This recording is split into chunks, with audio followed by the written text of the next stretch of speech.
Hey everyone, this is part 4 of Aufheben's What Was the USSR?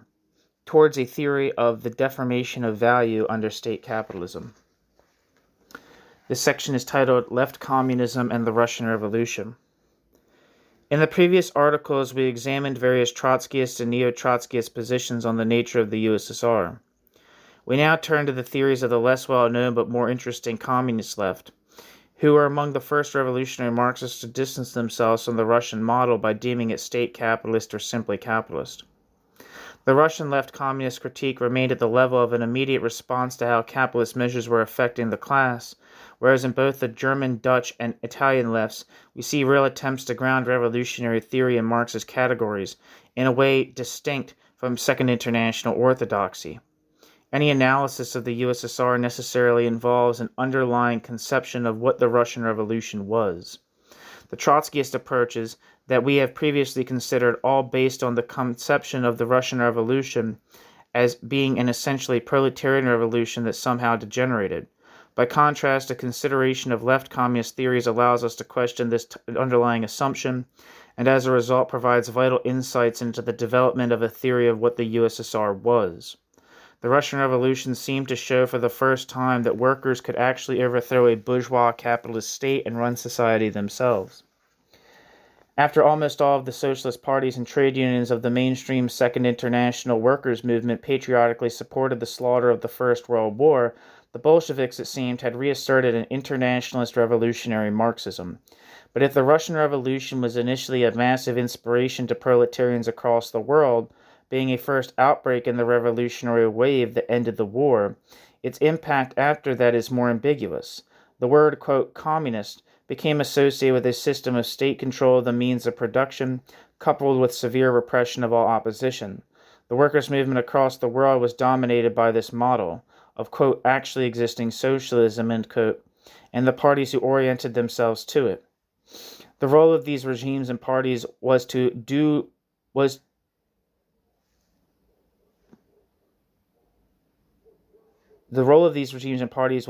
more to kill the proletarian revolution and communism than ordinary capitalist repression had ever been able to.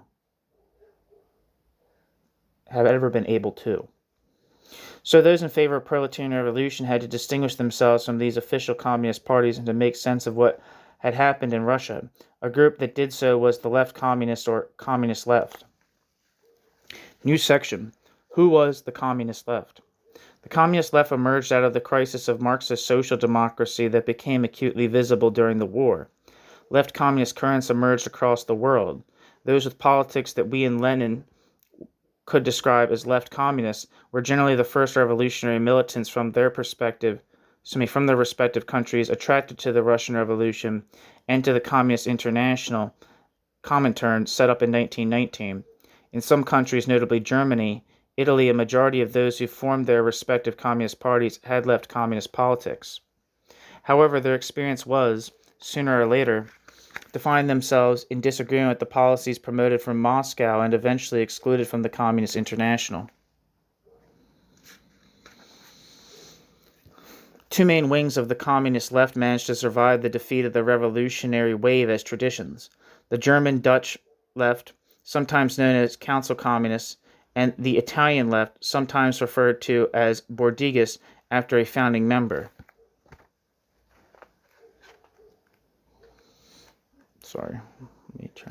Footnote.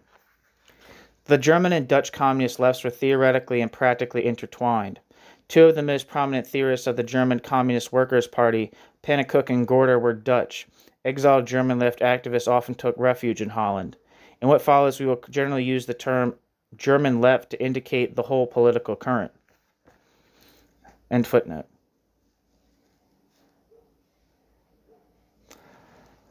While their analyses were not the same on all points, what really defined them as a perception of the need for a communist revolutionary politics to be a fundamental break from those of social democracy. Such a break necessarily implied an attempt to overcome the dichotomy between the political and the economic that was central to the theory of the Second International. Although they disagreed at what time it occurred, their perception was that the Bolshevik Party slipped back into or never quite left social democratic positions, identifying themselves as revolutionary and as Marxist. The common problem for these currents was to understand what had happened in a way that was true to both. While saying that the Soviet Union was capitalist allowed a revolutionary position to be taken up against the Soviet Union, they found it necessary to do this in a way that made sense in terms of Marx's categories and the understanding of capitalism. Out of their different experiences, they developed very different theories of the degeneration of the Russian Revolution and of the capitalism that developed in the USSR. However, these oppositions to the Moscow Line were largely eclipsed by the strength of Stalinism in the workers' movement, and by a later opposition to this grew up around Leon Trotsky. However, these oppositions to the Moscow Line were largely eclipsed by the strength of Stalinism in the workers' movement, and by a later opposition to this that grew up around Leon Trotsky, the exiled leader of the Russian Communist Party and state. Due to the revolutionary credentials and prestige of its founder, Trotskyism established itself as the most visible and numerous opposition to the left of the official, quote, communist, end quote, movement, particularly in Britain, which has not really generated its own left Marxist tradition. It managed to plausibly present itself against Stalinism as the genuine revolutionary Marxism. For this reason, we devoted the previous articles to a presentation and critique of theories of the USSR coming out of Trotskyism. The orthodox Trotskyist theory of the degenerated worker state, Tony Cliff's version of state capitalism, and Hillel Tichton's recent influential theory of Russia as a specifically distorted and untenable society.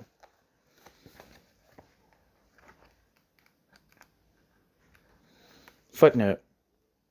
Quote, Trotsky's theory of the Soviet Union as a degenerated workers' state and the theory of state capitalism with... Okay, these are just references to the past two sections, but I'll read them anyway.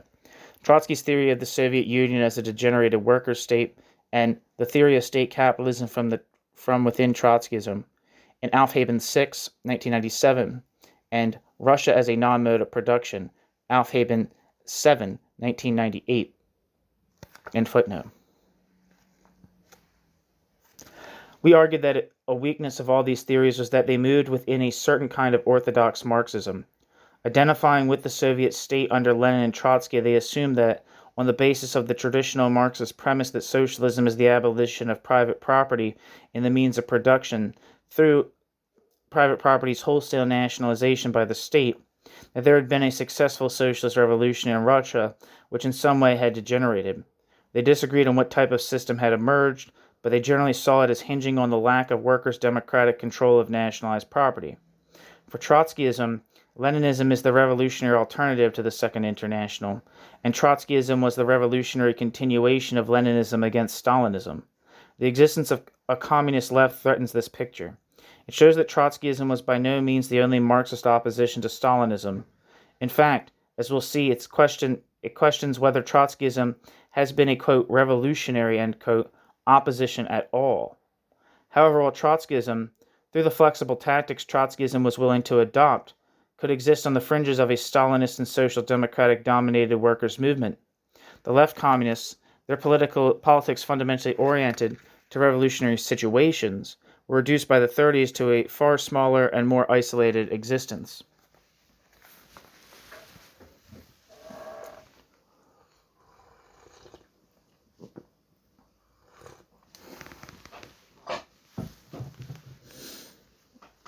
It was only after Stalinism's hold on the revolutionary imagination began to break in 1956, and with the wave of struggles beginning in the 60s, that there was a resurge of interest in revolutionary tendencies to the left of Trotskyism, like the communist left. The focus on councils and worker self-activity that was basic to the German left was taken up by groups like Socialism or Barbarism and its linked British group Solidarity, and by the Situationist International.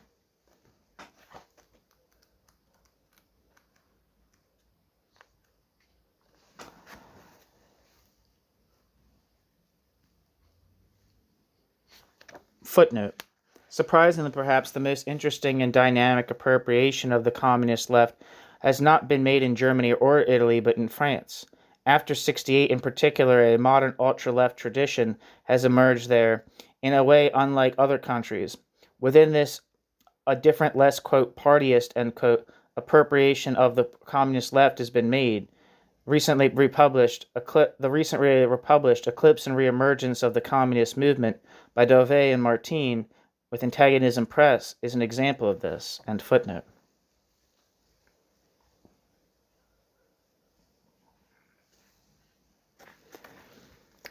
The German communist left, which declared itself anti-Leninist, was more immediately attractive to those rejecting Stalinism and the critical support given it by Trotskyism than the Italian left, which, because it emphasized the party, seemed like another version of Leninism. And I think that that was their self-conception as well. However, after 1968, partly due to a perceived weakness of a merely, quote, councilist or, quote, libertarian opposition to Leninism, there was a renewal of interest in the Italian left, which was the other main communist left, to have handed down a tradition. Footnote.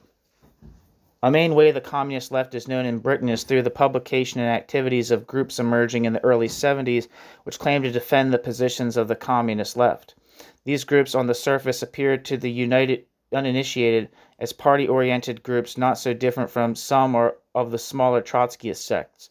In most other countries where it has a presence, the communist left is a similar type of existence. End footnote. In this article, we shall look at the various theories of the Russian, German, Dutch, and Italian communist left. We shall ignore certain other communist lefts because either they have not managed to pass down any theoretical writings on the question, or because, as say, with the British left, they largely followed the German-Dutch left on the question of the Russian Revolution. Footnote. The history and positions of communist lefts that developed in some countries have been effectively destroyed, e.g. those of the Bulgarian left. The British communist left was represented by Soviet Pankhurst group around the Workers' Dreadnought, previously the Women's Dreadnought, and the Spur group in Glasgow, of whom Guy Aldred was the leading spokesman. They largely followed the German left on the Russian question, so do not treat them here. There is a good account of them in Mark Shipway's Anti-Parliamentary Communism, the Movement for Workers' Councils in Britain, 1917 to 1945, published with Macmillan, 1988. I've read that book, and it was very interesting. Where am I? End footnote. Our point of departure is that communist left, which developed within, communist left which developed within the Russian Revolution itself, and which received Lenin's wrath before the rest. Though the Russian left cannot be said to have developed the same body of coherent theory as the other two, its very closeness to the events gives its consideration a certain importance.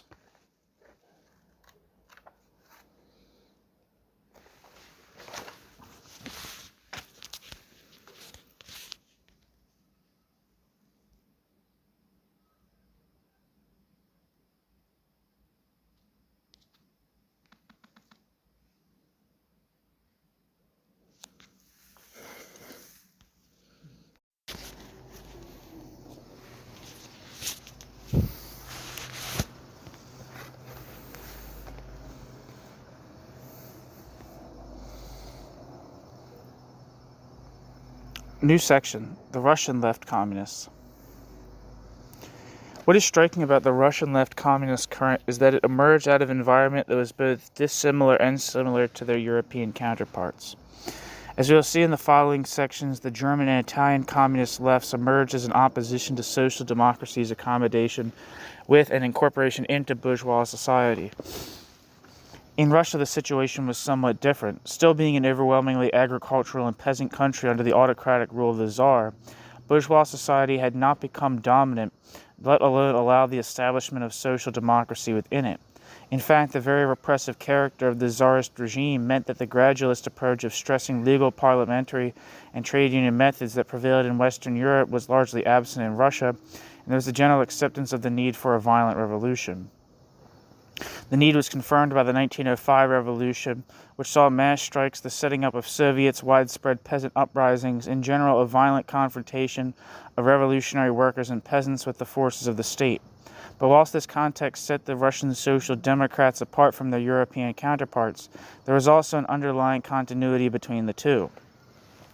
In fact, Lenin throughout tried to stay true to the orthodoxies of Second International Marxism and accepted Kautsky, the chief theorist of German social democracy, as an ideological authority.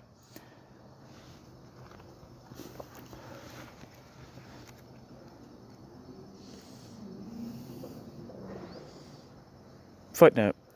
In Leninist mythology, the clear-sighted Lenin split with the Russian Social Democratic Party on the question of organization, and by doing so created a line of revolutionary Marxism that foresaw and would be immune to the betrayal of revolution that both the Mensheviks and European Social Democrats would fall prey to. However, as both de Boer and Dove have pointed out, Lenin was always a loyal Kautskist, even when he accused his master of betrayal. End footnote.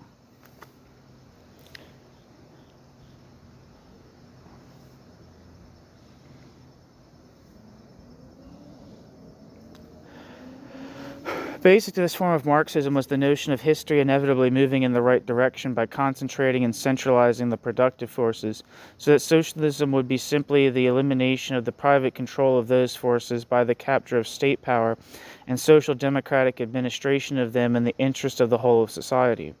But whereas the developed character of West European capitalism meant that in these countries this theory dovetailed with a gradualist and parliament-centered approach, due to the backwardness of Russian society, it took a revolutionary form. The revolutionary side of Lenin's Marxism, as against other European social democrat leaders, was expressed most clearly when he took an uncompromising position of revolutionary opposition to the war. Footnote.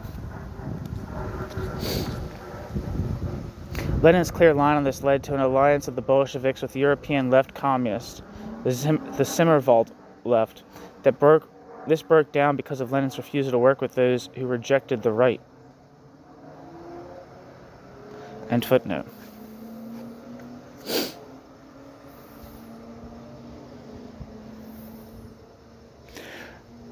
On this fundamental issue, Russian left communists had no reason for disagreement with Lenin. Nevertheless, this was to occur on other issues, such as Lenin's position on nationalism, but his view until 1917 that Russia could only have a bourgeois democratic revolution. Consequently, an opposing left faction around Bukharin and Piatakov formed within the Bolsheviks. They contended that the war had prompted great advances of financial capital and state capitalism in Russia that made socialist revolution a possibility.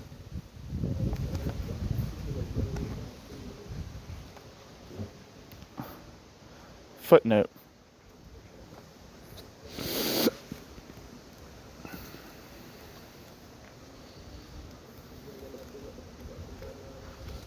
Where am I?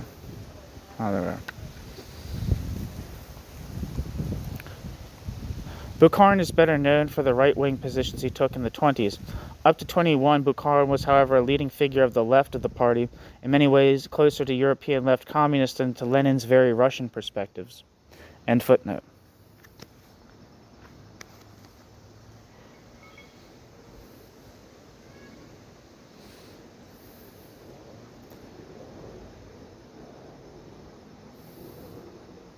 Fundamentally, the Russian left communists saw the issue as one of world revolution of which Russia could be part. A key text for them was Bukharin's Imperialism and World Economy. In it, Bukharin drew heavily on the essentially reformist Hilferding to argue that world capitalism, including Russia, was moving in the direction of state capitalist trusts, where the state became appropriated by a finance capital elite. However, he took a much more radical interpretation of the political significance of these developments. The quote, symbiosis of the state and finance capital elite, end quote, meant that the parliamentary road of social democracy was blocked and socialists had to return to the anti-statist strand in Marx's thought.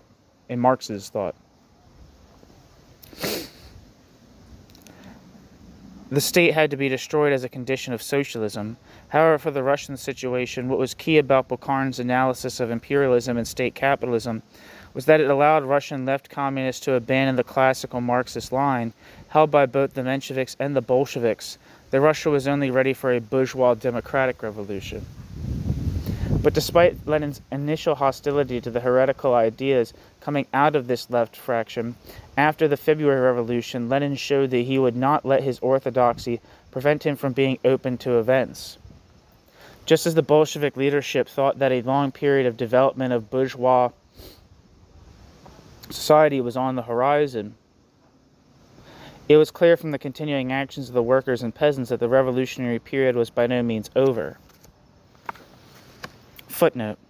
Lenin particularly scorned the position that Pyatakov painted of the revolution. Quote, "We picture this process, bracket, the social revolution, end bracket, as the united action of the proletarians of all, bracket, exclamation point, end bracket, countries, who wipe out the frontiers of the bourgeois, bracket, exclamation point, end bracket, state, who tear down the frontier posts, bracket, in addition to, quote, wiping out the frontiers, end quote, question mark, end bracket, who blow up, bracket, exclamation point, end bracket, national unity and establish class unity, end quote."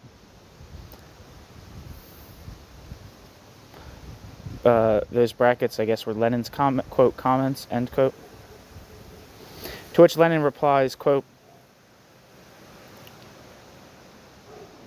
"The social revolution cannot be the united action of the proletarians of all countries for the simple reason that most of the countries and the majorities of the world's population have not even reached, or have only just reached, the capitalist stage of development. Only the advanced countries of Western Europe and North America have matured for socialism. The social revolution can come only in the form of an epoch in which are combined civil war by the proletariat in the advanced countries and a whole series of democratic and revolutionary movements, in the undeveloped, backward and oppressed nations." End quote. Lenin, The Nascent Trend of Imperialist Economism, October 1916. End footnote.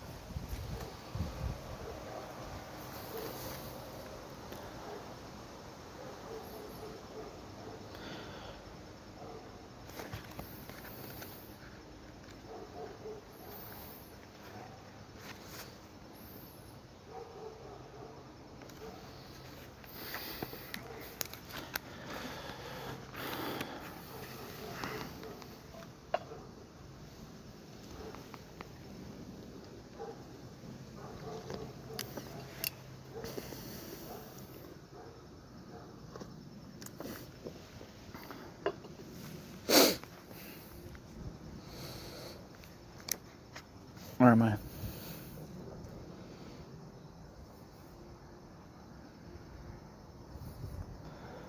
Workers were setting up factory committees and militantly protesting capitalist authority at the point of production. Peasant soldiers were deserting the front and seizing land. Responding to this and against the Bolshevik leadership, Lenin in 1917 seemed to take up all the essential positions of the left communist tendency within the party. In the April Theses, Lenin called for proletarian socialist revolution. To give this a Marxist justification, Lenin argued in The Impending Catastrophe and How to Avoid It that the war had revolutionized Russian society by developing state capitalism. Meanwhile, Lenin was writing State and Revolution, which saw him at his most unsocial democratic. He even acknowledged the Dutch left communist Pannenkoek. Due to the now clearly revolutionary line of the Bolshevik Party, it consequently became the pole of regroupment for revolutionary social democrats and for radicalized workers. All those against the war and for taking the revolution forward were drawn to the Bolsheviks. Trotsky's followers, many left Mensheviks, most importantly vast numbers of radicalized workers.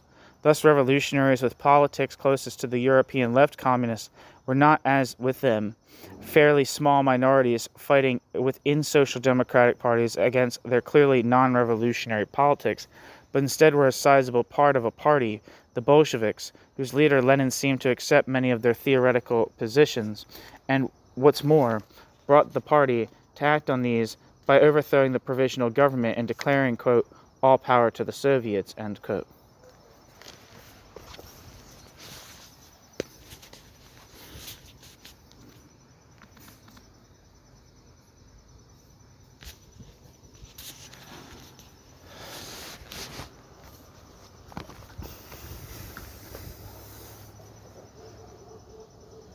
New section, Organic Reconstruction, Back to Orthodoxy. But if the revolutionary side of Lenin seemed in 1917 to break from social democratic orthodoxy, If it seemed to the left that he had become one of them, soon after October they were to doubt it. A dichotomy between political and economic aspects of the revolution became apparent in Lenin's thinking. For Lenin, the proletarian character of the revolution was assured in the political power of a proletarian party. Quote, economic, end quote, issues, like the relations at the point of production, were not of the essence. More and more Lenin's attention returned to Russia's backwardness, Russia's unripeness for immediate social transformation, and thus the paradoxical notion that state capitalist economic developments under the proper political guidance of the party might be the best path towards socialism. This turn in Lenin's thinking was obscured at first by another question: how to respond to Germany's terms of peace at the Brest-Litovsk negotiations. Whilst the group known as the Left Communists were for rejecting these conditions and turning the imperialist war into, if not an outright revolutionary war, then a defensive revolutionary partisan war, Lenin insisted on accepting Germany's terms of peace.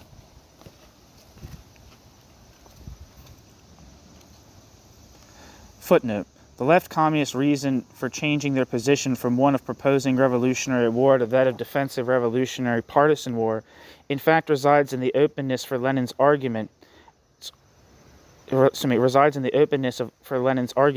when he pointed out that it would be rather unrealistic to go for revolutionary in the face of massive war weariness and peasant desertion of the front. This is a quite unrealistic position. End footnote.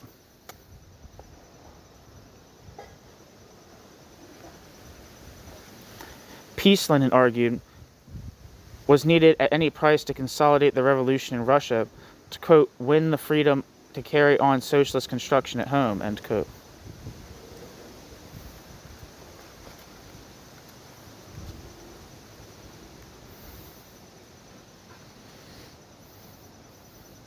Lenin. The left responded again by stressing the internationalist perspective and argued that an imperialist peace with Germany would carry as much danger as the continuation of the imperialist war. Such a peace, by strengthening Germany, which had faced a massive wave of wildcat strikes in early 1918, would act against the prospects of world revolution. Hence, Lenin's apparent choice of temporarily prioritizing the consolidation of the Russian Revolution over spreading the world revolution was for them a false one. By taking a limited, nationally oriented perspective at Brest-Litovsk, what would be consolidated, they argued, was not, quote, socialist construction, end quote, but the forces of counter-revolution within Russia. As such, the left communists were then the earliest proponents of the view that you cannot have socialism in one country. But whilst the left communist position initially had majority support from the Russian working class, this support faded as Germany launched an offensive. Lenin's arguments, which he pursued with vigor, then prevailed, leading to the Treaty of Brest-Litovsk, under which the Bolshevik government agreed to German annexation of a vast part of the area in which revolution had broken out, including the Baltic nations, the Ukraine, and part of White Russia. Footnote. 60 million people, half the industrial firms, 3/4 of the steel mills, and nearly all the coal mines were in this area.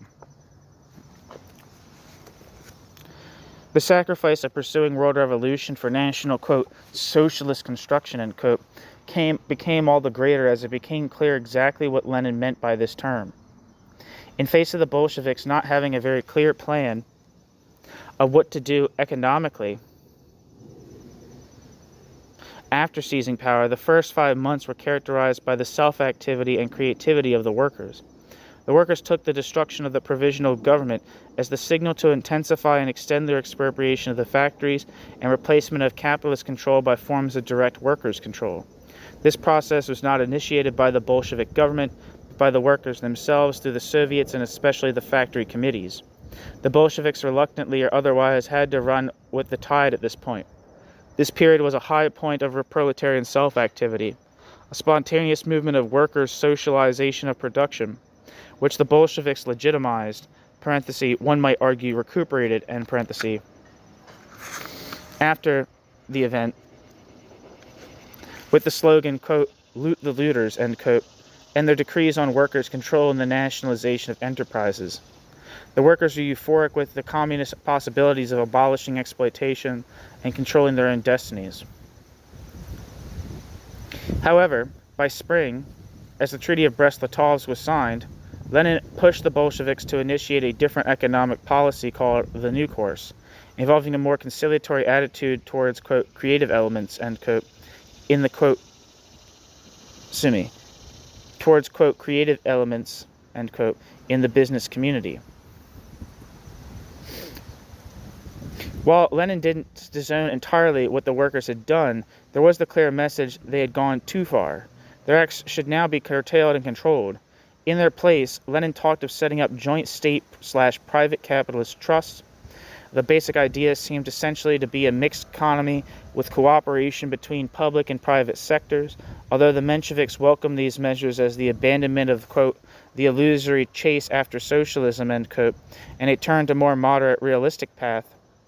Lenin still tried to differentiate himself from the Mensheviks by stating that as long as the state remains in the hand of the proletarian party, the economy would not degenerate into normal state capitalism.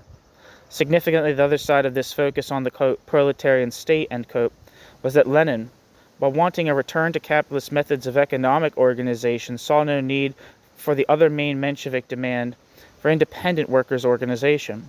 As Lenin put it, quote, defense of the workers' interests was the task of the unions under capitalism. But since power has passed to the hands of the proletariat, the state itself, in its essence, the worker state, defends the workers' interest, end quote. It is this new course which the left communists were to oppose in their theses, published in response to the peace treaty.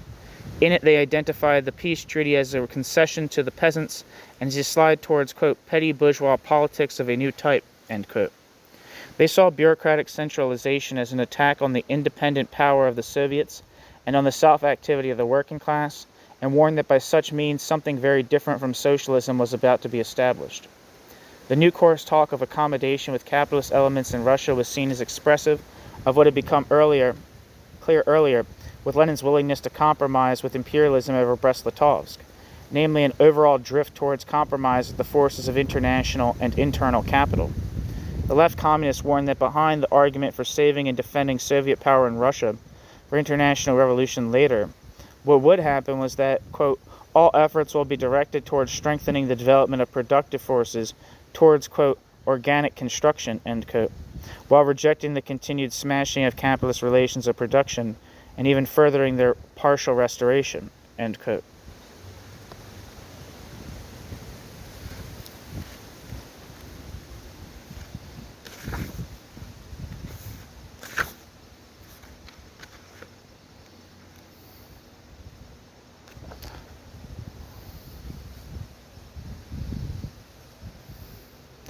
What was being defended in Russia was not socialist construction, but a, quote, system of state capitalism and petty bourgeois economic relations, the defense of the socialist fatherland, end quote, will then prove in actual fact to be a defense of a petty bourgeois motherland subject to the influence of international capital, end quote.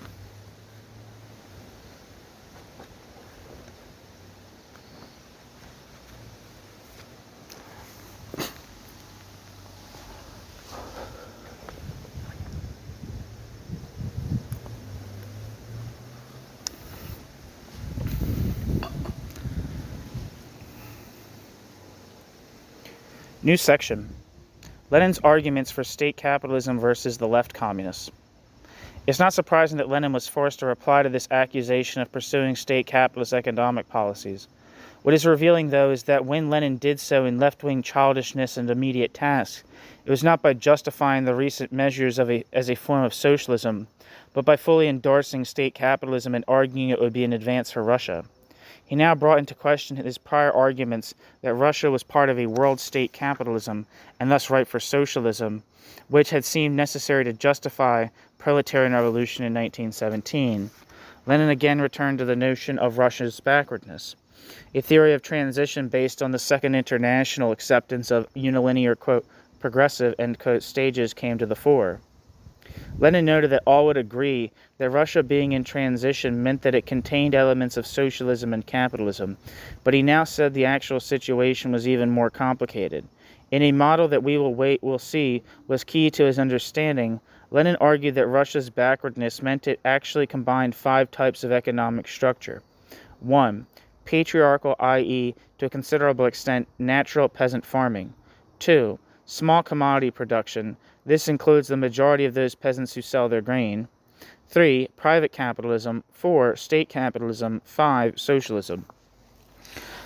Russia, Lenin claimed, while having advanced politically, was not economically advanced enough for direct advances towards socialism. The state capitalism that he had earlier seemed to agree with the left communists had arrived in Russia was, now, he said, only a shell pierced by the lower forms of economy. The real battle in Russia, Lenin contended, was not that of socialism and capitalism, but of state capitalism and socialism on one side versus all the other economies on the other. Economic growth and even economic survival, Lenin contended, depended on state capitalist measures. The ones Lenin argued for included the paying of high salaries to bourgeois specialists, the development of rigid accounting and control with severe penalties for those who break it, increased productivity and intensity of labor, piecework, and, quote, the scientific and progressive, end quote, elements of the Taylor system.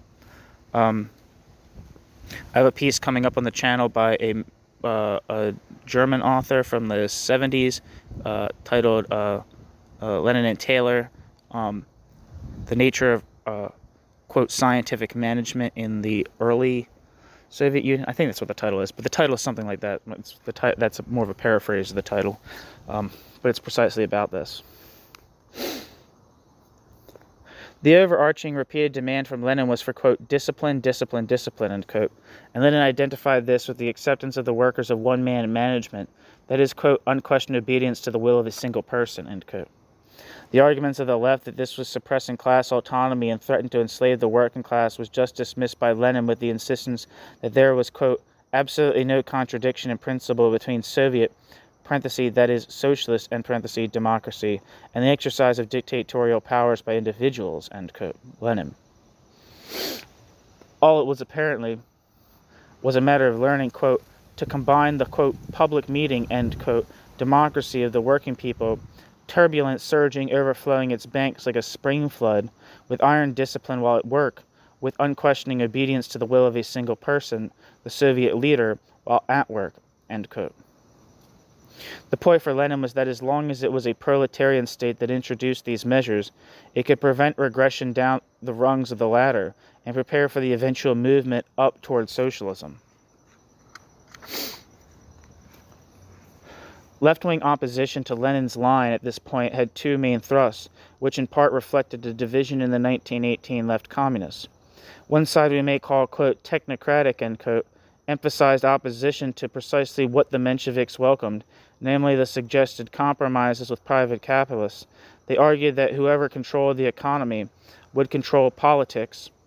Capitalist economic power would dissolve the power of the Soviets, and, quote, a real state capitalist system, end quote, and the rule of finance capital would be the result. The other thrust of left communist criticism was against the re-employment of authoritarian capitalist relations and methods within production. As Osinski in particular argued, one-man management and the other impositions of capitalist discipline would stifle the active participation of workers in the organization of production. Taylorism turned workers into the appendages of machines, and piece wages imposed individualist rather than collective rewards in production by installing petty bourgeois values into workers. It's generally thought that piecework was something, the mass implementation of piecework was something that was only implemented during the 5-year plans. If you read a lot of like Trotskyist analysis of state capitalism, they talk about the introduction of piecework being like a very important component of that, which Marx argues is the most probably the most exploitative form of wage labor.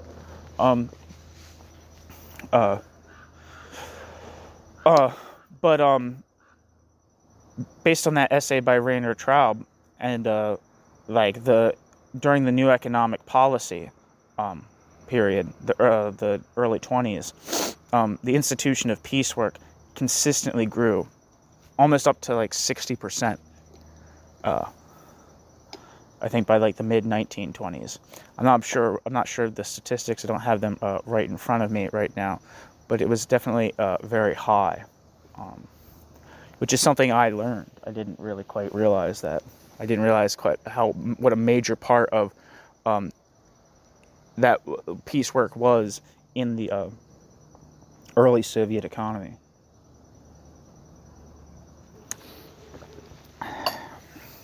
Back to the text. Where am I?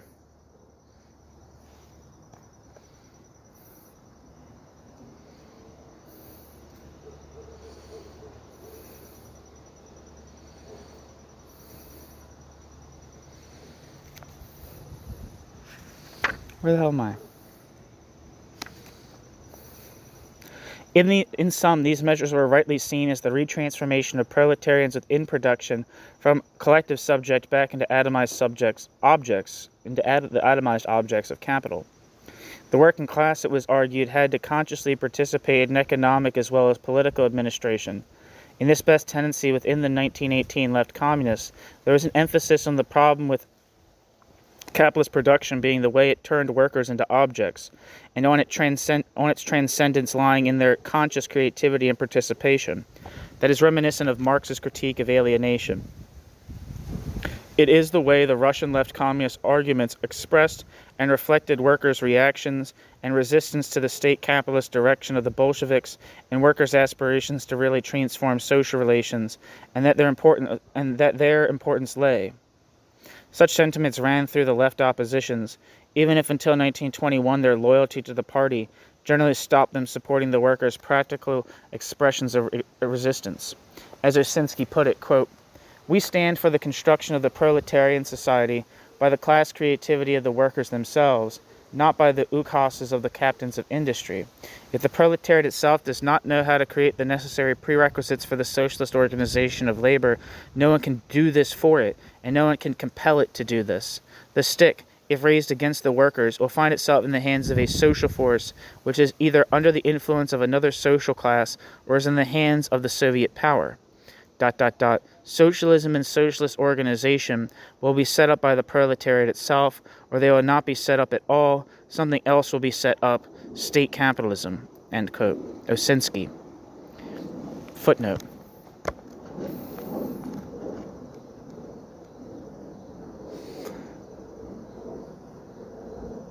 On the Building of Socialism, Communist, number 2, April 1918, in Daniels, page 85. That's from Daniel's documentary History of Communism.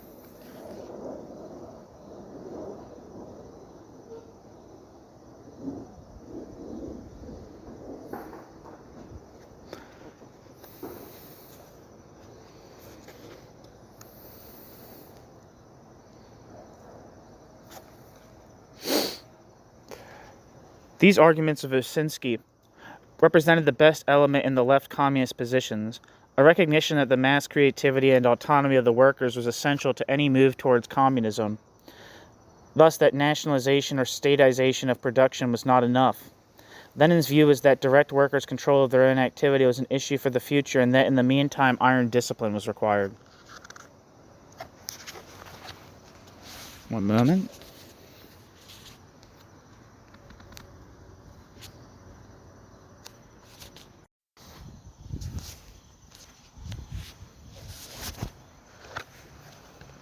New section, quote, War Communism.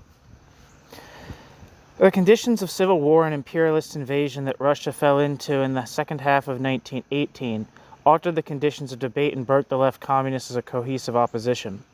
On the one hand, where the alternative to the Bolsheviks was white armies committed to the restoration of the old order, criticism by workers and peasants of the measures the party was taking was tempered. But apart from this pragmatic issue, the Civil War also exposed the inadequate foundation much of the left communist criticism had been based on, considering that, for many leftists, their critique of the new course and the consequent accusation of state capitalism was based mainly on the notion of compromise with private capitalists and perceived concessions to the peasantry. In the face of what was to be called, quote, war communism, end quote, they had very little left to criticize. Not only did a whole wave of nationalizations take place, virtually wiping out the previous role of the private capitalist, but if there was one thing war communism was not, it was a system based on the concessions to the peasants. It consequently became difficult for them to describe Russia as it consequently became difficult for them to describe Russia as state capitalist. In fact, the technocratic wing of the left communists even went as far as welcoming, quote, war communism, end quote, as a real advance to communism. And when war communism resulted in mass inflation virtually wiping out money, they equally saw it as a general move to an economy in kind with all sorts of transactions, even wages, ceasing to use money.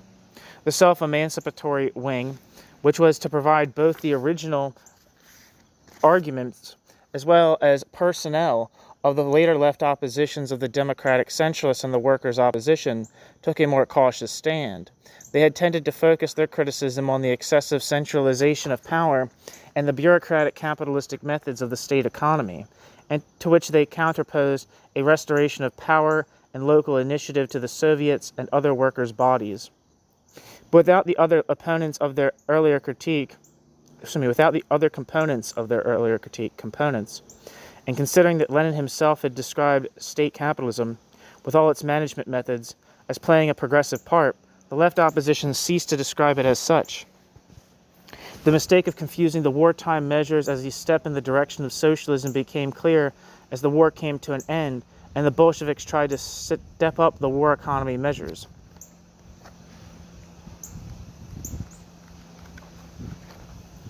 Footnote. Trotsky's support for militarization of labor is a classic example. See his Terrorism and Communism. End footnote.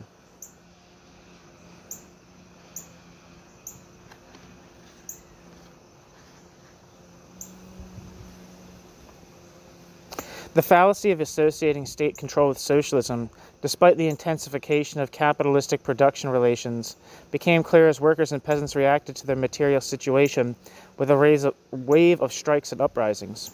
The Kronstadt revolt in particular showed the giant gulf between the state and the working class. Despite this general discontent, both outside and within the party, Lenin responded with, on the one hand, the new economic policy, and on the other, the banding of factions with the famous statement that was to characterize the regime thereafter, quote, here and there with a rifle, but not with opposition. We've had enough opposition, end quote.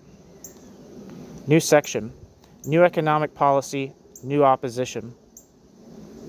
It is important then to grasp that the NEP, which is essentially a return to the moderate state capitalism championed by Lenin in the New Course debate, did not mark an abandonment of communism, but merely a change in the form of state capitalism. Central to the new economic policy, NEP, was a changed relation to the peasantry with a progressive tax in kind, replacing state procurement and leaving the peasants free to trade for a profit anything left above this. Free trade, which had not disappeared, was now legal. On the industrial front, small-scale production was totally denationalized, and many, though not the largest factories, leased back to their former owners to run on a capitalist basis. For the working class, there was reintroduced payment of wages in cash and charges for previously free services. The command economy of the, quote, war communism years was abandoned in favor of the running of the economy on a commercial basis. Nevertheless, the commanding heights of the economy remained under state control, and the basis for systematic state planning in terms of forecasting, etc., continued to be developed.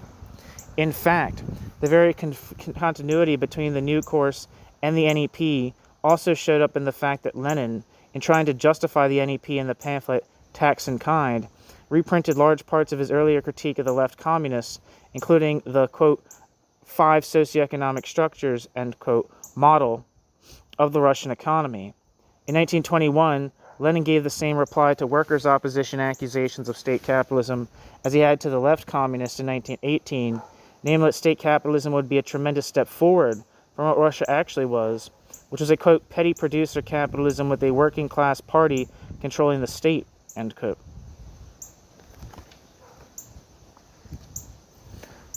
Footnote. The article, Tax in Kind, NEP, here Lenin analyzes the relation of petty producer capitalism to state capitalism in 1921. This text will be key to Bordiga's understanding of the USSR. End footnote.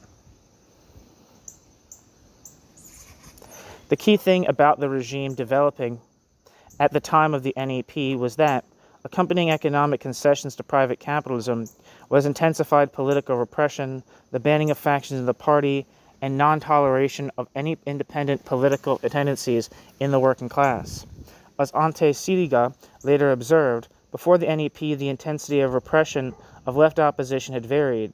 After this date, all opposition was repressed on principle, and treatment of prisoners grew worse. Footnote. In fact, at some of the worst times in the Civil War, the Bolsheviks gave other socialists and anarchists more freedom, the changing relation to Makhnow's partisans being a case in point. See Siliga in his The Russian Enigma.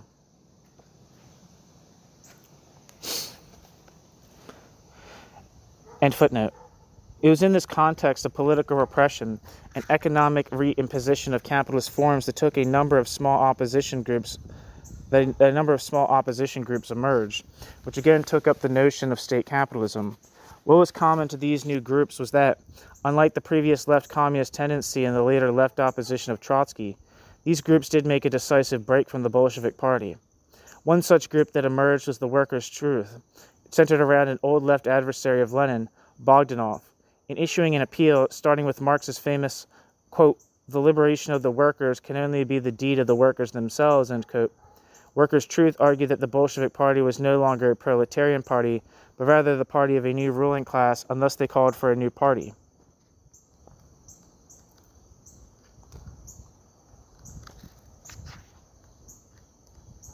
Footnote.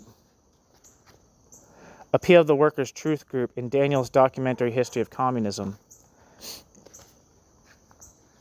End footnote. With at first a little less theoretical clarity, it was, however, the workers' group centered around Gabriel Myasnikov that made the biggest impact on the class. The main opposition strand had been the workers' opposition, which, while appearing to support the working class, had essentially been demanding a transfer of power from one party faction to another, namely that organized in the trade unions. It's a little unfair, but a little bit true. Myasnikov and his supporters had at this point rejected both the state economic bodies and the trade unions as bureaucratized forms, and in arguing for a return of power to the Soviets, had implicitly questioned the party. Myasnikov stood out even more by not supporting the repression of Kronstadt, which he described as an abyss the party had crossed. This willingness to break with the party was crucial because oppositions until then, though reflecting discontent outside the party, had remained wedded to it, seeking refuge in organizational fixes that failed conspicuously to deliver. I was reading an article last night because a friend of mine is doing a presentation in our little socialist group about early opposition within the Communist Party of Russia. And I think the workers, I think to prove they're, operating within this framework, all these opposition groups more or less had, because they viewed the party as such an important mechanism, would talk party, right? They would be oh yes, would maybe water down their criticisms, or say, always expressing these kind of party oaths kind of thing, and loyalty and things of that sort. So, for instance, at least in this article, which is by it's an introduction to a French book on early Bolshevik opposition, Michel Livier, I think is their name. They talk about how they said, I believe that's the article I read. I've read a couple different articles on this topic just the past couple days.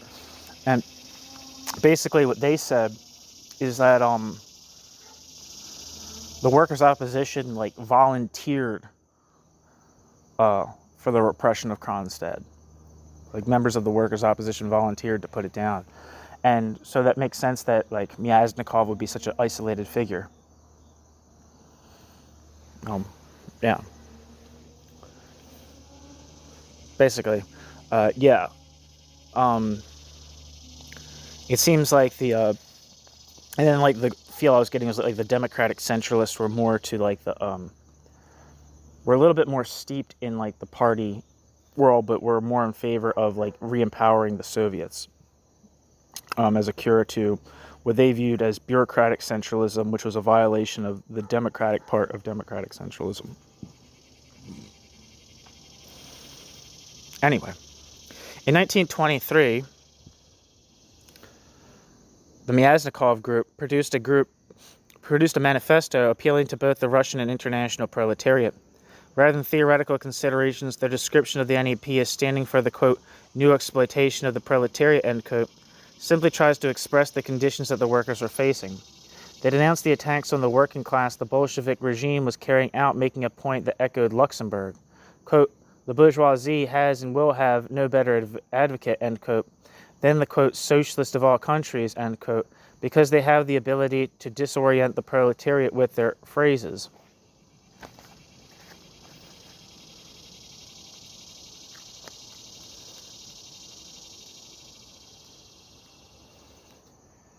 Footnote. Luxemburg, referring to the German SPD, says, quote, the troops of the old order, instead of intervening in the name of the ruling classes, intervene under the banner of, quote, Social Democratic Party, end quote, end quote. The workers' group were making the obvious and necessary extension of this critique of the SPD to the more radical social democracy that the Bolsheviks were turning out to represent. End footnote.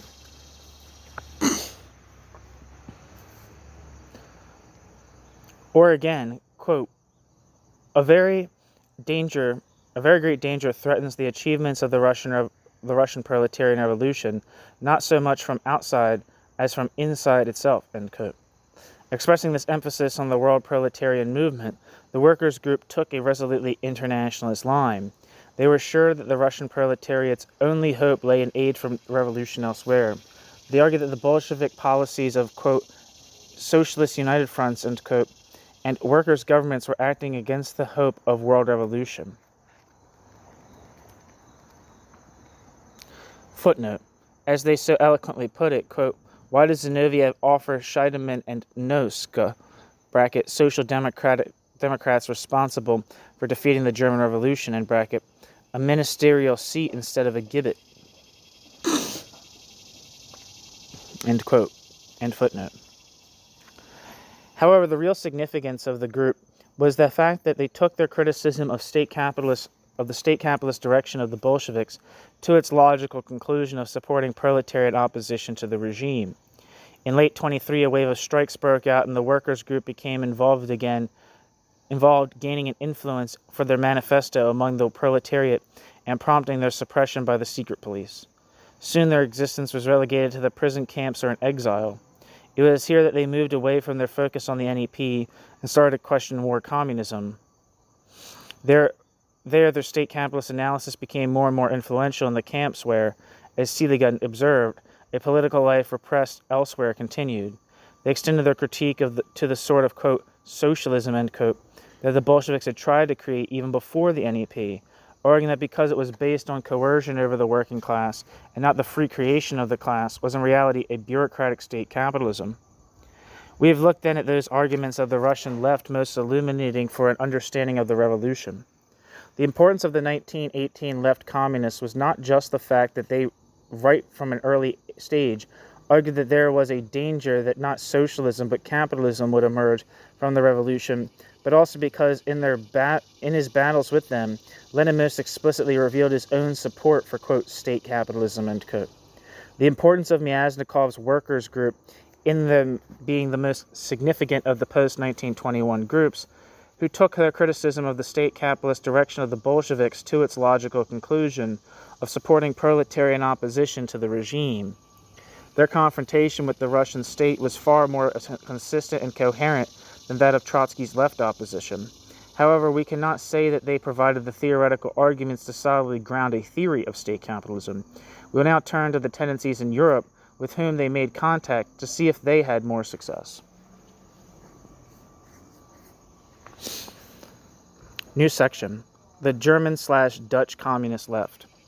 In Germany, the beginning of the century was characterized by a tension between official and unofficial expressions of working class strength. On the one hand, the Social Democratic Party, SPD, which had founded and dominated the Second International, had grown to an unprecedented scale, almost becoming a, quote, state within a state, end quote, and was receiving steadily larger portions of votes in elections. On the other, there was also an increased militancy and radicalization of class struggle, manifesting itself in more and more strikes and lockouts, struggles that in many cases went beyond economic demands and took on a mass and political character.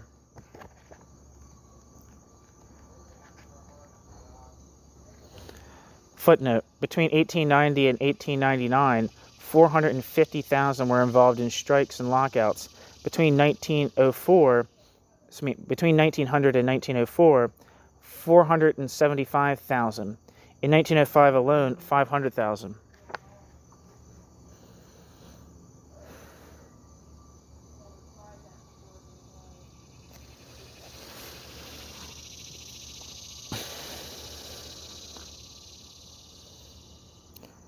End footnote.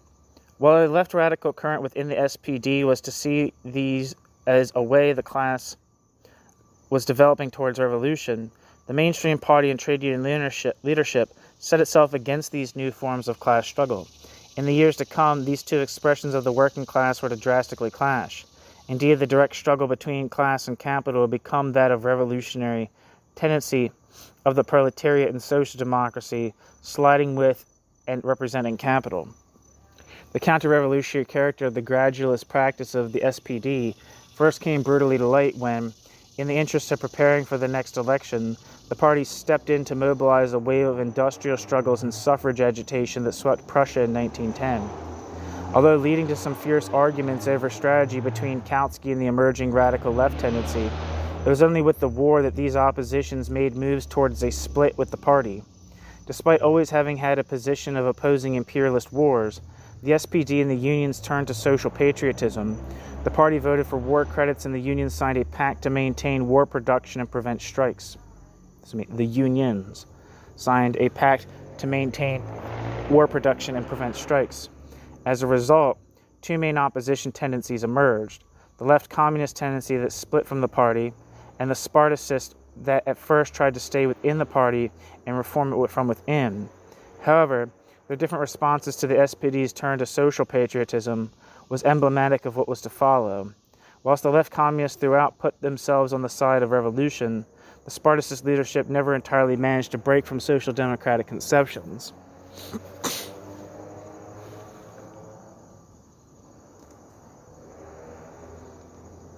New section: the German Revolution, breaking from social democracy. But whilst SPD's support for the war was important in generating a radical left tendency, it was only in the face of the German Revolution that the overtly counter-revolutionary character of social democracy became clear to large numbers of workers. The Russian Revolution had been a massive inspiration for revolutionaries and the class struggle in Germany. In early 1918, there was a wave of mass wildcat strikes. And although the SPD put a lid on these struggles, the opposition kept growing. Finally, in November, revolution broke out when sailors' mutinies and a generalized setting up of workers' councils ended the First World War.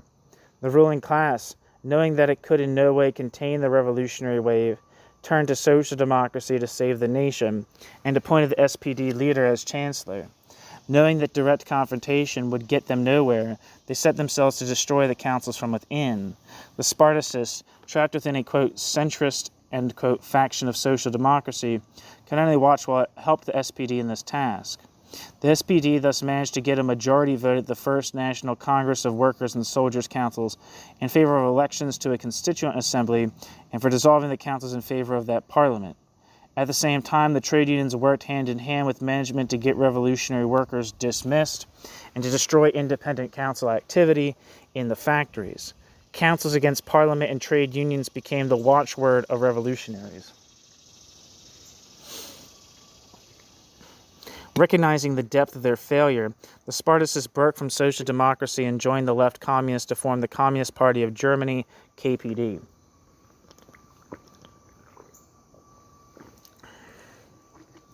And in January 1919, within days of this founding conference, the KPD was tested in combat. Prematurely provoked to action by the government, revolutionary workers in Berlin attempted to overthrow the SPD government in favor of a council republic. The KPD put itself on the side of the insurrection, which was crushed by the SPD minister Noska's Freikorps, a volunteer army of proto-fascist ex-officers and soldiers. The Spartacist leaders Luxemburg and Liebknecht were arrested and murdered. Over the next months, revolutionary attempts in Bavaria, Bremen, Wilhelmshaven, and other places were likewise defeated in isolation. Social democracy, through armed force when necessary, but more fundamentally through the ideological hold it and its trade unions had over the working class, had defeated the revolution and saved German capitalism.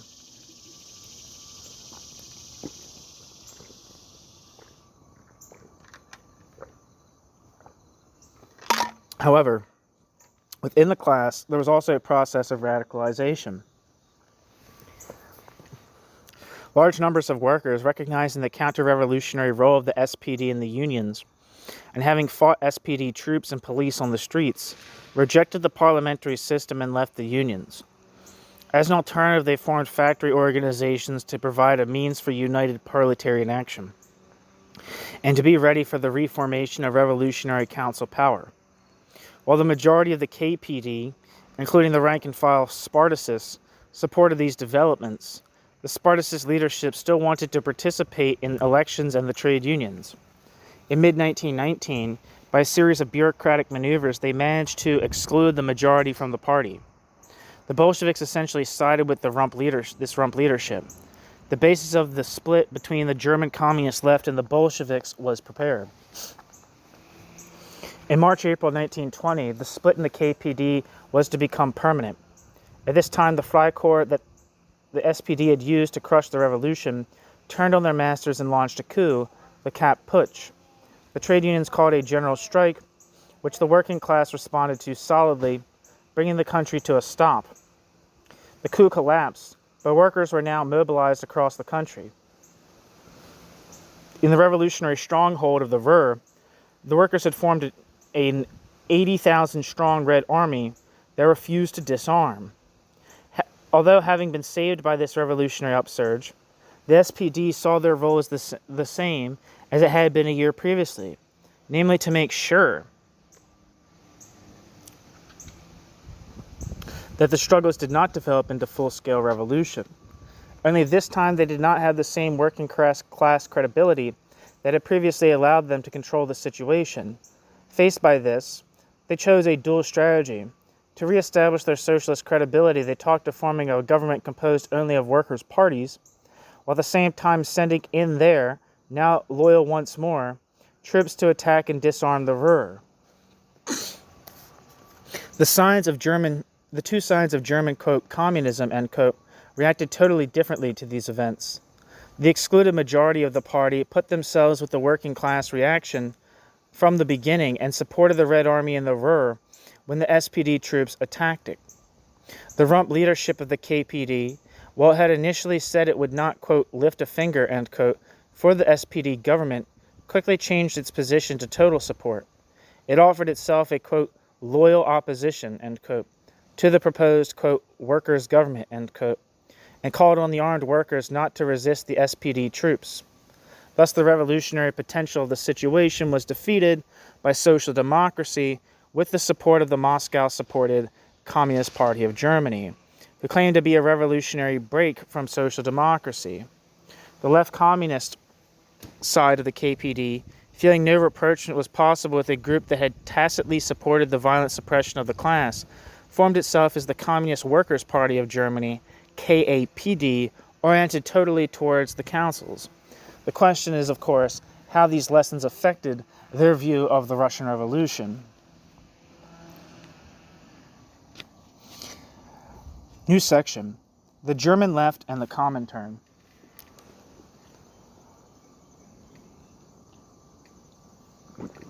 For these revolutionaries, the history of the German workers' movement had shown the fundamental Have fun. I might not be here when you get back. I just locked the back door when you go. Okay. Okay, sick. Okay. Either way.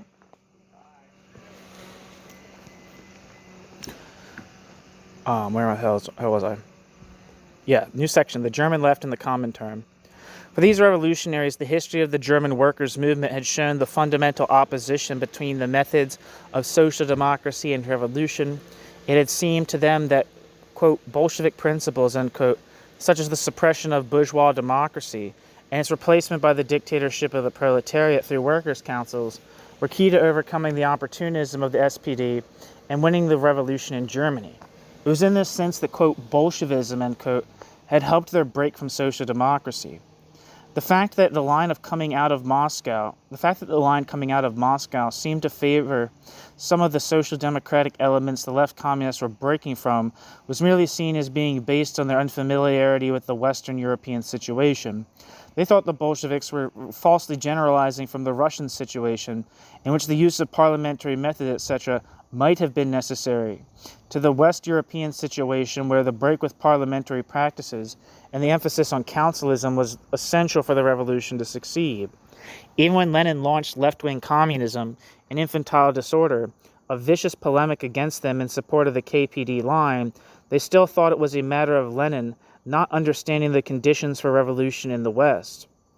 Even when Otto Rühle, through their delegate to the Second Congress of the Comintern, returned arguing that Russia was, quote, Soviet, end quote, only a name, the majority opposed this view. Report from Moscow, I think is what that's titled on this channel, but I have that recording on Rühle's commentary on his trip to Russia on this channel. However, Rühle's councilist arguments that what Russia showed was that party rule was a bourgeois form. Quote, revolution was not a party affair, end quote, but a matter of councils and unitary factory organizations only, was later to become the dominant position of the remains of the German left.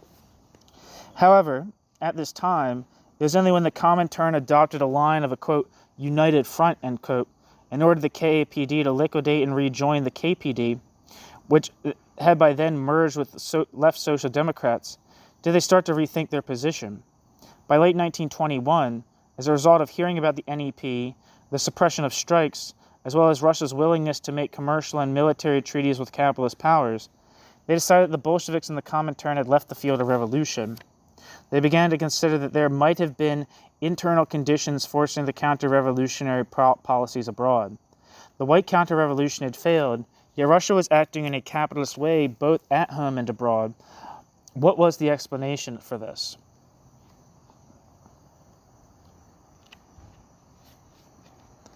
New section. The Spectre of Menshevism. October. A bourgeois revolution? Question mark. In 1917, when the German Social Democrats had supported the Menshevik line that Russia was only ready for a bourgeois revolution, the German left had welcomed October as the first crack in bourgeois power, the start of world revolution. Now, with it appearing that the Bolsheviks were retreating from the proletarian socialist path, the German left started a move back to orthodoxy. Starting with a revised notion that October was a dual revolution, they were to end by deciding it was a bourgeois revolution through and through. Key to their understanding was the perceived dominance of the peasants in Russia. This first manifested itself when, in the Manifesto of the International, they tried to set up a revolutionary alternative to the Comintern. They not only qualified their previous view of the socialist character of the revolution by going for a notion of dual revolution, but drew the further conclusion that the end result had not been socialism, but state capitalism. As Hermann Gorter put it, quote, in the large towns it was a change from capitalism to socialism. In the country districts, a change from feudalism to capitalism. In the large towns, the proletarian revolution came to pass. In the country, the bourgeois revolution. End quote. Footnote.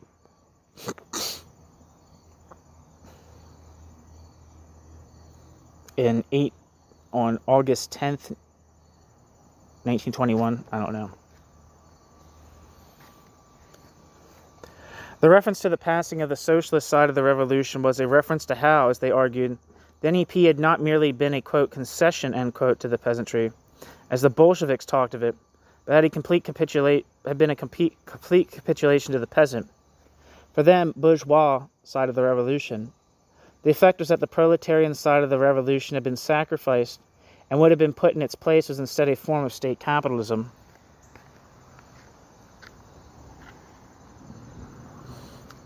New section. Back to Luxembourg, ? It was the central, if implicit, role of the agrarian question in the internationalist perspective was to play in their theories that led them to return, ironically, to Luxembourg. In 1918, she wrote a text, The Russian Revolution, in which, while declaring solidarity with the Bolsheviks, Luxembourg made some deep criticisms of the Bolsheviks' actions in Russia, nearly all of which the German left were to take up as their own. Written before the German Revolution, her condemnation of the Bolsheviks was, however, secondary to her condemnation of the passivity of the German Social Democrats for not following the revolutionary example. She had no time for the Menshevik line echoed by the Social Democrats in Germany, that Russia was only ready for a bourgeois revolution.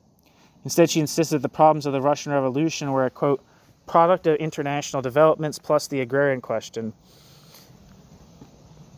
which, end quote, which, quote, cannot possibly be solved within the limits of bourgeois society, end quote, and thus the fate of the revolution depended on the international proletariat, especially the German proletariat, without which aid the Russian Revolution could not fail to become distorted, becoming, quote, tangled in a maze of contradictions and blunders, end quote. The German left, not guilty like the Social Democrats of betraying the Russian Revolution, could see itself as theoretically untangling these contradictions and blunders, which the failure of world revolution had led the Russian Revolution into. The blunders Luxembourg criticized the Bolsheviks for were their line on national self-determination, their suppression of the Constituent Assembly and voting, their tendency towards a Jacobin party dictatorship rather than a real dictatorship of the proletariat involving the masses, and their land policy, which he said would create, quote, a new and powerful layer of the popular enemies of socialism on the countryside, enemies whose resistance will be much more dangerous and stubborn than that of the noble large landowners, end quote. Given this last point decisive importance, the German left supported all of Luxembourg's criticisms except for her position on the Constituent Assembly. In fact, the importance they attached to this last point became even clearer when Gorter, in drawing upon Luxembourg's assessment of the party dictatorship, nevertheless put a different slant on it. This came out when in the International Workers' Revolution started by quoting her statement, quote, yes, dictatorship, ... but this dictatorship must be the work of the class, and not of a leading minority in the name of the class. That is to say, it must, step by step, arise from the active participation of the class, remaining under its direct influence, and be subordinated to the control of publicity, and by the outcome of the political experience of the whole people. End quote.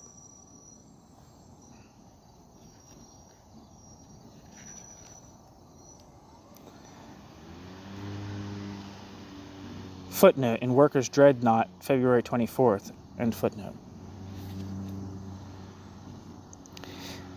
In other words, Gorter agreed with Luxembourg that the dictatorship of the proletariat was not the undemocratic dictatorship of the party, but rather the quite democratic dictatorship of the whole class. However, Gorter added that what Rosa Luxemburg, quote, did not understand, end quote, was, quote, that all of this could not happen in Russia, that no class dictatorship was possible there, because the proletariat was too small and the proletariat and the peasantry too mighty, end quote. This is absolutely true. The proletariat in Russia might have constituted maybe like 2, maybe 3% of the population, compared to 80%, which was peasant. This orientation to the need of a majority proletariat had thus taken him to question the possibility of socialist revolution in Russia. Gorter moved to the view that the bourgeois measures the Bolsheviks had made were being forced by Russia's backwardness.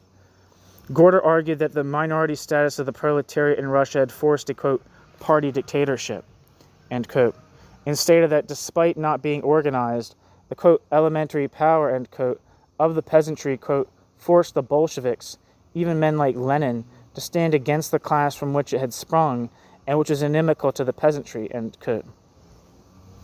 But what he did criticize the Bolsheviks for, however, was their program and the action they had prescribed to the proletariat in advanced countries, which had blocked the world revolution and hence made the building up of world capitalism possible. It was only because of the latter that the bourgeois measures in Russia had become unredeemable. Rule was to go even further than Gorter in this fatalistic direction. Going away from Gorder's Gorder's notion of a dual revolution, Rula argued that the revolution had been bourgeois from the start. Rula grounded this view on what he called the, quote, phraseological development as advocated by Marx, that after feudal Tsarism in Russia, there had to come the capitalist bourgeois state, whose creator and representative was the bourgeois class, end quote.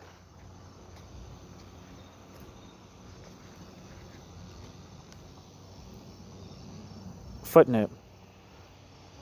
From bourgeois to proletarian revolution, end footnote.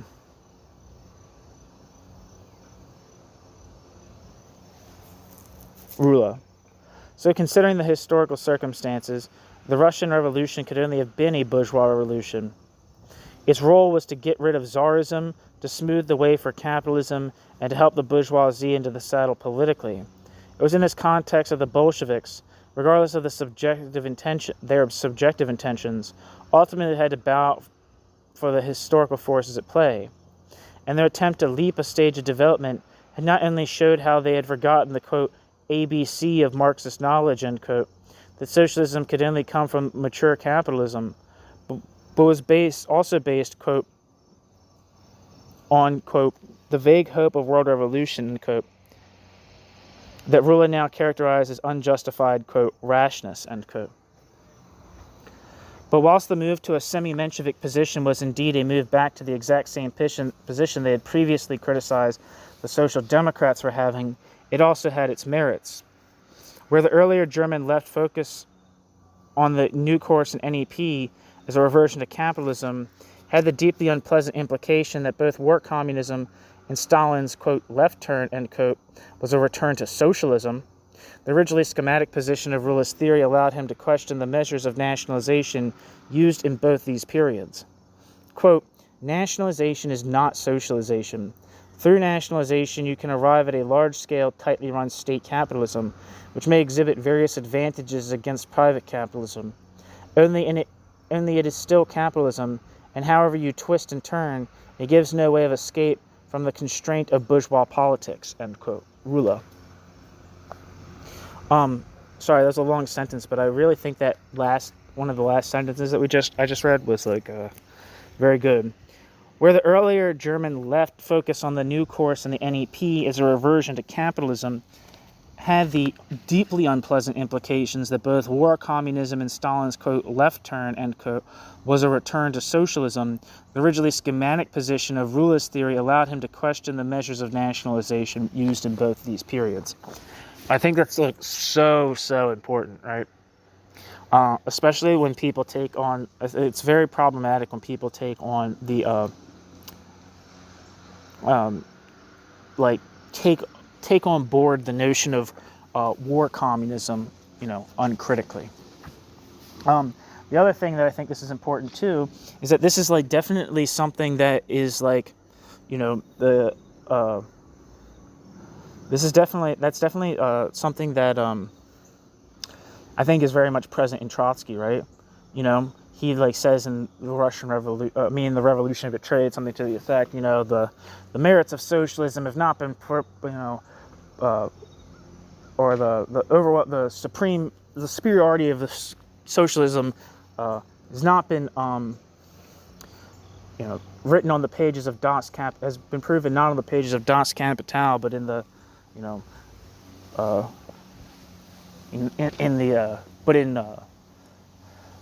steel production and industrialization in Russia, right?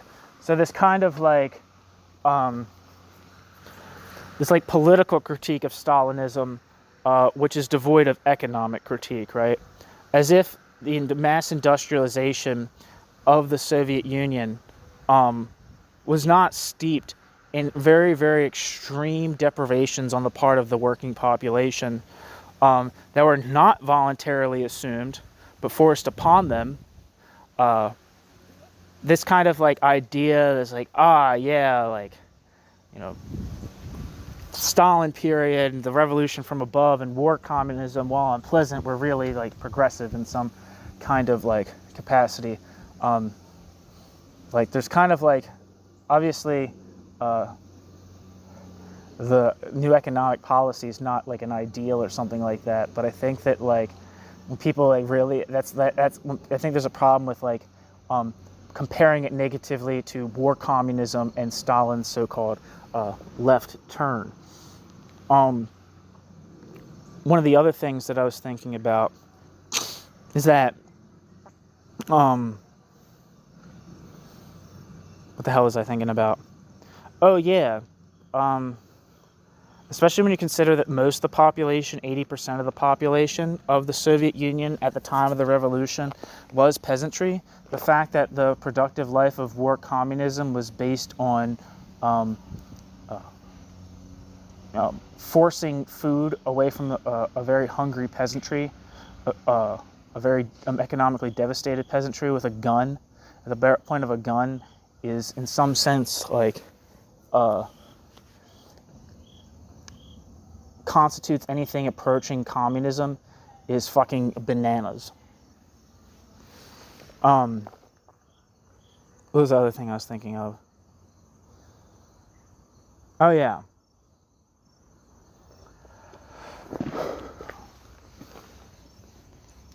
I thought I had another thought, but I don't. It was Rula's semi-Menshevik and fatalistic interpretation of Russia that, like its full-blown councilism, was at first resisted, but then largely accepted by the German left. This came out in what was its closest to a definitive statement on the Russian Revolution, the Theses on Bolshevism.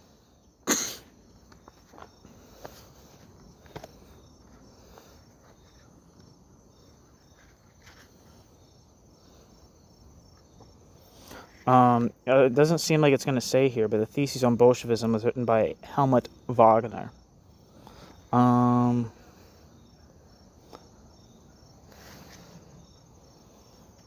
Yeah. What the hell was I going to say? I feel like I had a thought that was like important. Oh,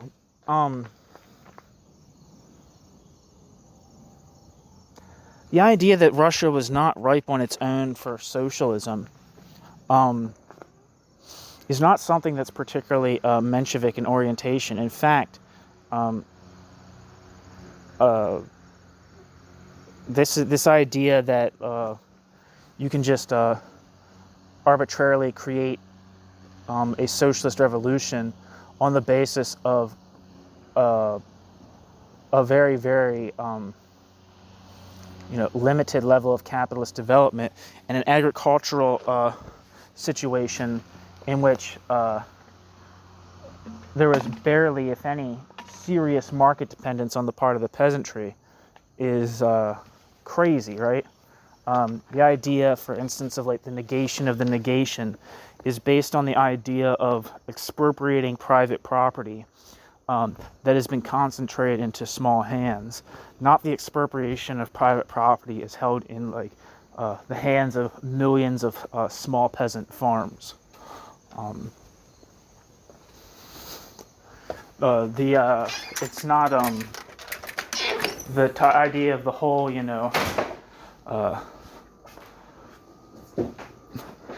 the idea of the negation of the negation, or at least as described in Capital, is all about taking these concentrated holdings and making them the belongings of the public,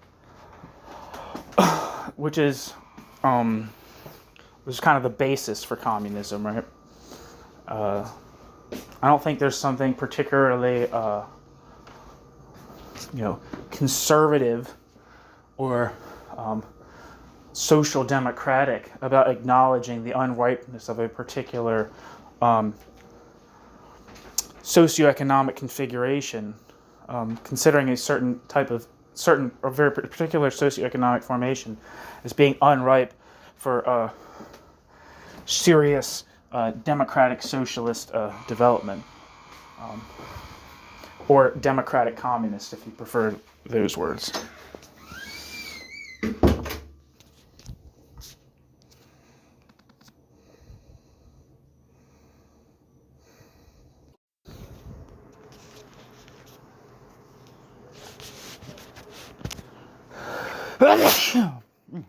Man, that's gross. New section, Theses on Bolshevism. The position the German left was arriving at, and which came out in their theses, was that the class and production conditions in Russia first forced the dictatorship to be a party rather than a class one, and second, forced that party dictatorship to be a bourgeois capitalist one. But where this general idea in Rula had been solely confined to describing the historical forces that were at play behind the backs of the Bolsheviks, and regardless of their subjective intentions, in the theses it took a more conspiratorial form. I should let you know that these theses actually are on the channel. The Bolsheviks had not merely been forced into a position of unwittingly carrying out a bourgeois revolution, but had done so intentionally. From the very start they had been a, quote, Jacobinal, end quote, organization of the, quote, revolutionary petty bourgeoisie, end quote, who had been faced with a bourgeoisie that neither had the collective will nor strength to carry out a bourgeois revolution. So by manipulating the proletarian elements of society, they had been able to carry out a bourgeois revolution against the bourgeoisie. Consequently, quote, the task of the Russian Revolution, bracket, had been, end bracket, to destroy the remnants of feudalism, industrialize agriculture, and create a large class of free laborers, end quote.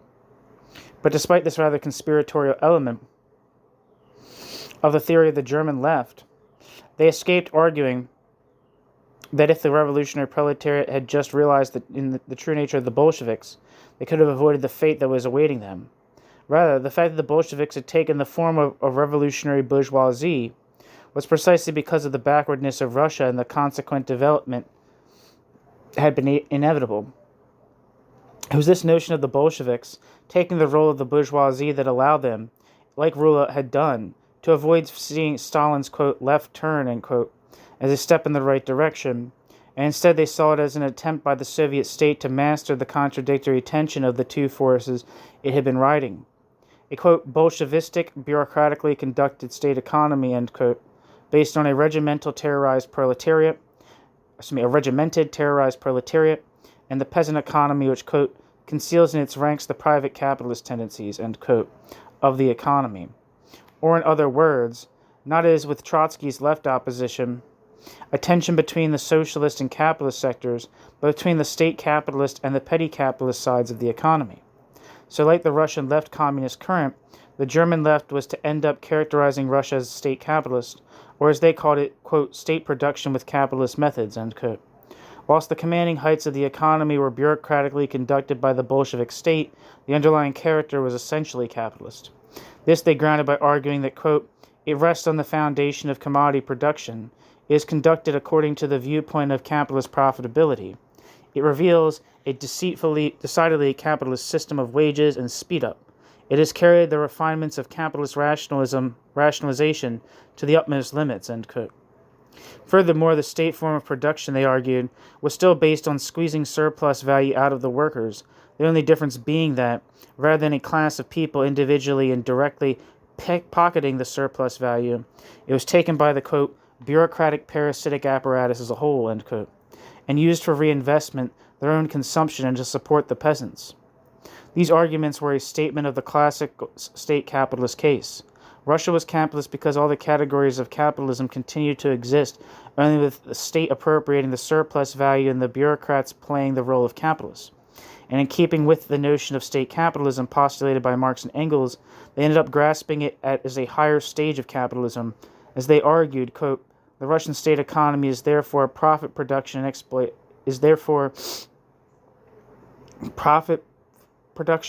and exploitation economy. There's probably a typo here.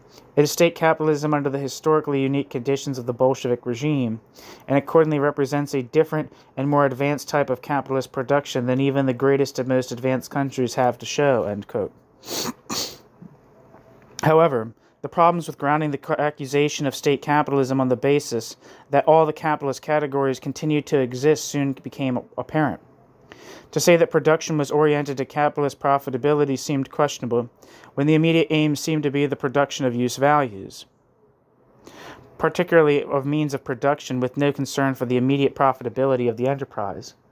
Also to say the goods were produced as commodities when it was the state direction rather than their exchange value, which seemed to determine what and how many goods were produced, also required more argument. While the state unquestionably seemed to be extracting and allocating surplus products based on exploitation of surplus labor, to say it took the form of surplus value seems precisely a point of contention. It was these apparent differences between Russian and Western capitalism that led them to use the terms, quote, state capitalism, end quote, and, quote, state socialism, end quote, interchangeably. And it was these theoretical problems of the German left that Matic was later to try and solve. However, the main direction of German left theoretical effort in relation to the Russian question was not to analyze the system in the USSR, but to build alternative models of transition to the statist one.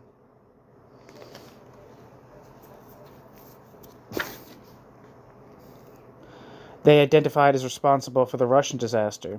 On the one hand, the German left were tempted by a mathematical model of labor accounting that was supposed to overcome money and value. On the other, they made elaborate plans of how workers' councils could run society instead of the party state. Footnote. Fundamental Principles of Communist Production and Distribution, which I have and I should read soon, and Pennacook's Workers' Councils. New section. Matic.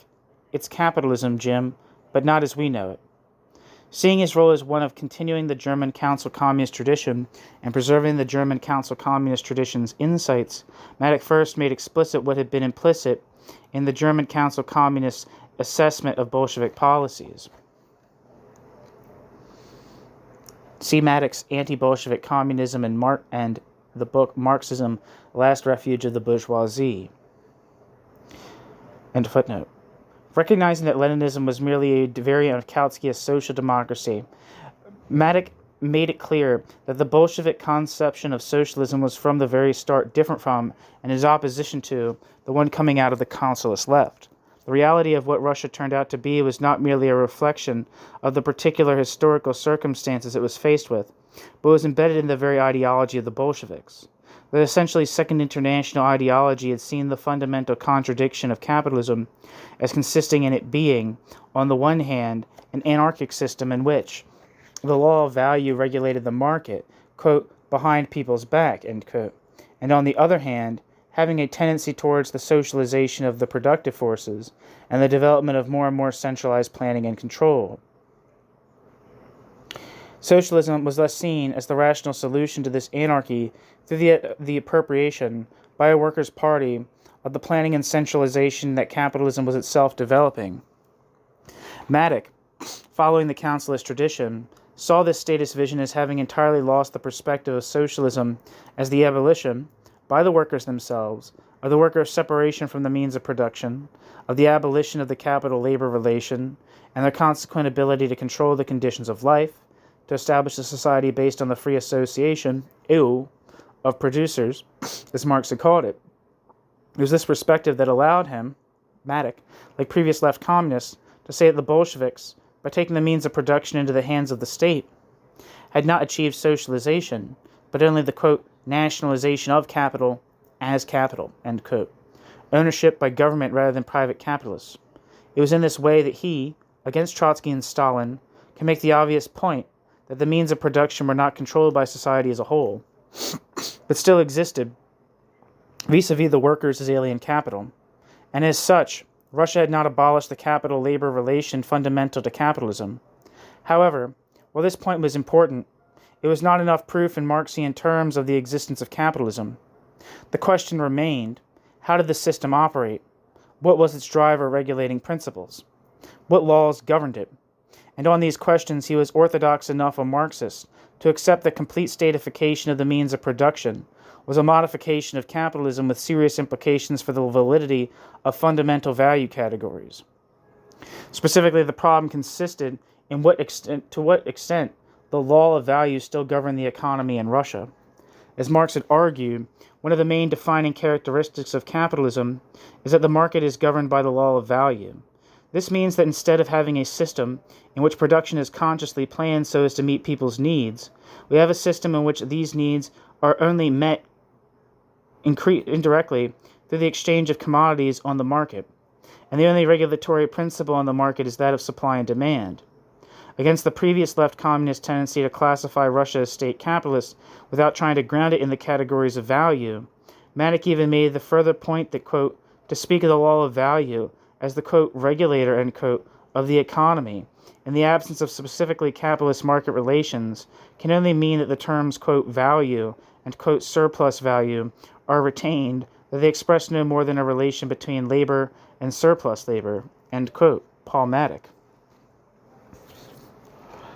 The problem for Matic was, of course, that, considering he took Russia at face value and thought it was a genuinely planned system, it became difficult to at the same time call it capitalist, considering that the market would no longer be run along the lines of indirect forms of commodity exchange, governed by the law of value, but would be directly planned according to need. It would be problematic to say that the law of value existed at all. Ultimately, this led Matic to concede that state capitalism in Russia lacked what was a defining feature of capitalism, namely the law of value. No longer having this option open to him, Matic reverted back to his previous reasons for calling Russia capitalist, coupled with the vague point that it was, quote, a system of exploitation based on the direct control of a ruling minority over the ruled majority, end quote. But while he still insisted on the continuity of exploitative social relations, the fact that Matic thought that the law of value had ceased to exist led him to affirm the argument of the previous German left that Russia was an advanced form of capitalism.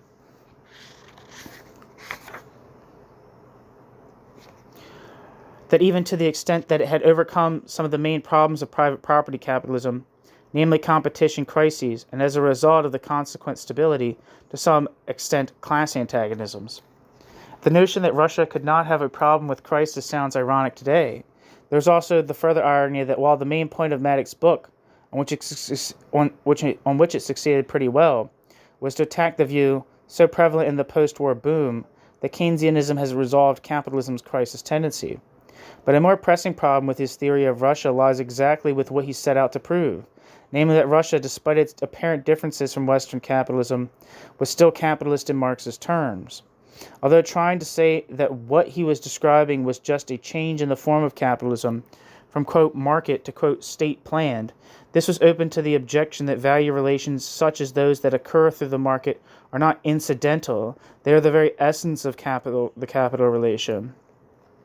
And although Matic rightly pointed to the fact that Russia was still based on the exploitation of the majority by the minority, one could easily argue that the defining point about capitalism is exactly that this exploitation occurs through the indirect form of commodity exchange with all its mystifications. Indeed, it could be argued that Matic virtually implied that Russia was a non-capitalist form of exploitation that used capitalist forms to cover up the arbitrary nature of its exploitation.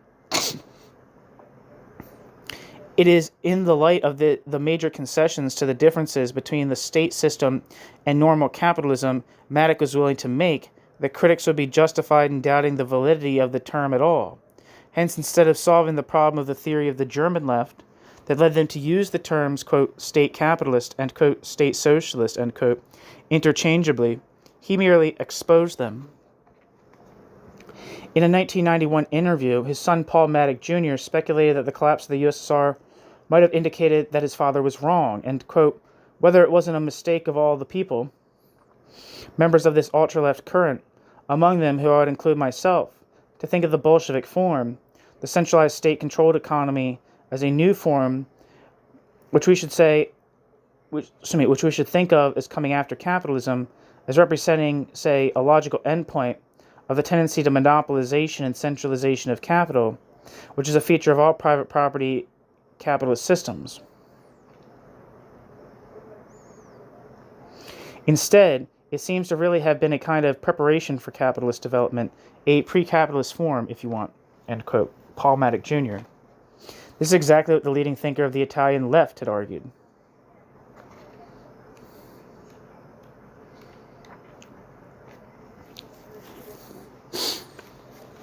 New section. The Italian left. New section. Origins. We now turn to the other main left communist position, that of the Italian left. Like the German and Dutch lefts, the Italian left originated, in the years before the war, as a left opposition within a second international party, in their case the Socialist Party of Italy, PSI. But whereas German social democracy had exposed itself as both reactionary and actively counter-revolutionary, the very radicality of the Italian working class and consequent strength of the left meant that reformism in the PSI was not as hegemonic as it was in the SPD. In 1912, the party even expelled an ultra-reformist wing over its support for Italy's Libyan war. And when the World War broke out and the Italian working class responded with a Red Week of riots across the country, reaching insurrectionary proportions in Ancona, the PSI alone among the Western social democratic parties did not rally to the nation. Their apparent difference from the SPD further came out when in 1919 the PSI affiliated to the Comintern. The enemy of the Italian left was thus not an obviously counter-revolutionary party, but one dominated by the revolutionary posture of, quote, maximalism, end quote. That is, combining verbal extremism with opportunist economic and political practice, or more to the point, inaction. This discontinuity between the social democracy in Italy and Germany was to greatly influence the theoretical developments, where the German left had very quickly reacted to the current events by making a final break with the social democracy and going for a full-blown councilist line. The Italian left remained much more favorable to partyism. In a sense, we could say that while the German left tendency was to overcome this social democratic separation of the quote, political and, quote, economic struggle by putting their trust in a revolutionary, quote, economic struggle, the solution of the Italian left moved to what was an absolute subordination of political and economic struggles to a genuinely communist, quote, political, end quote, direction.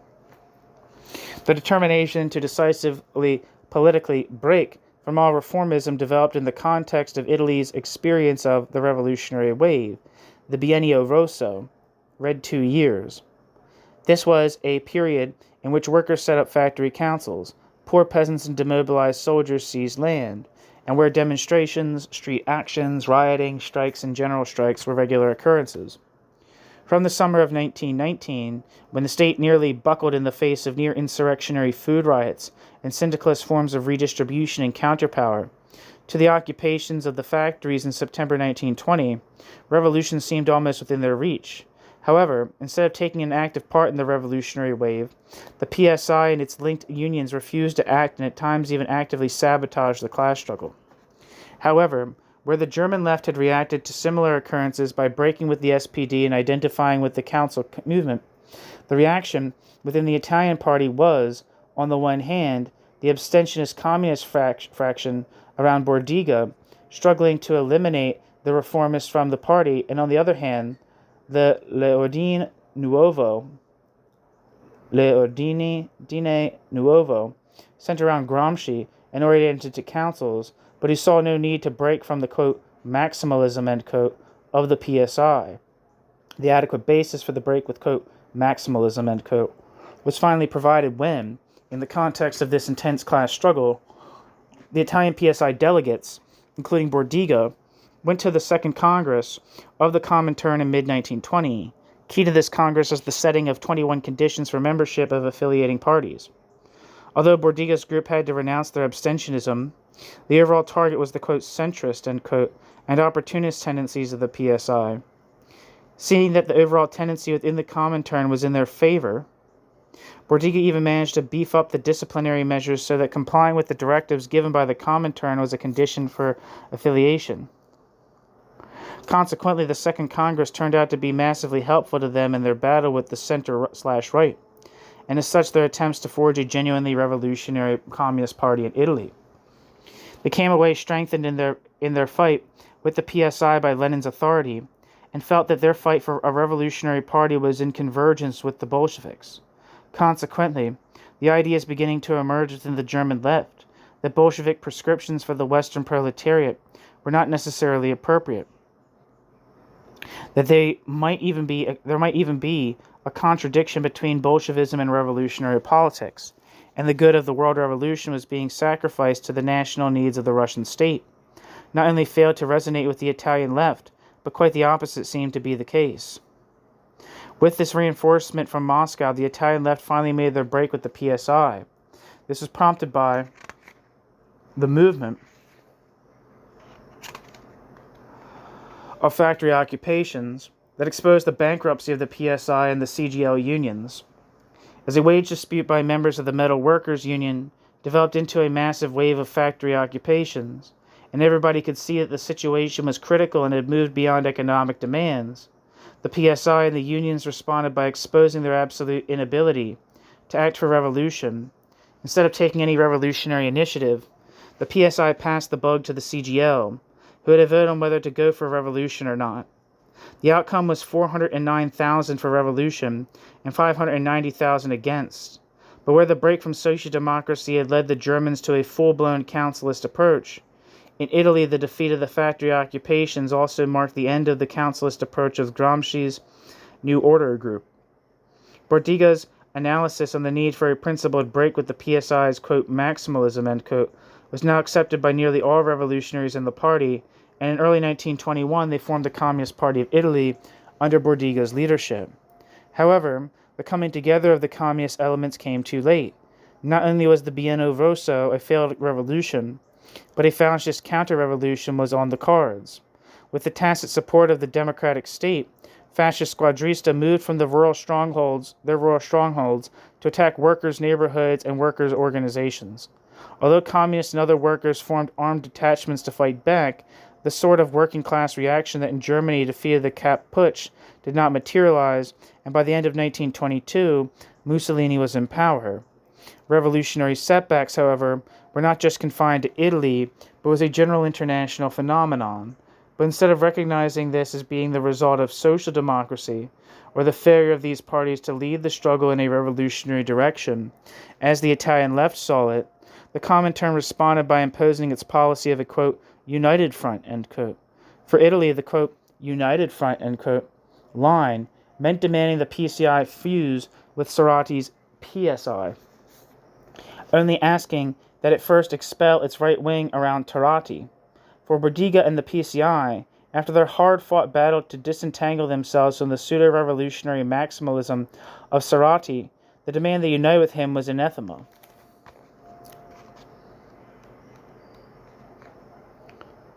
Footnote.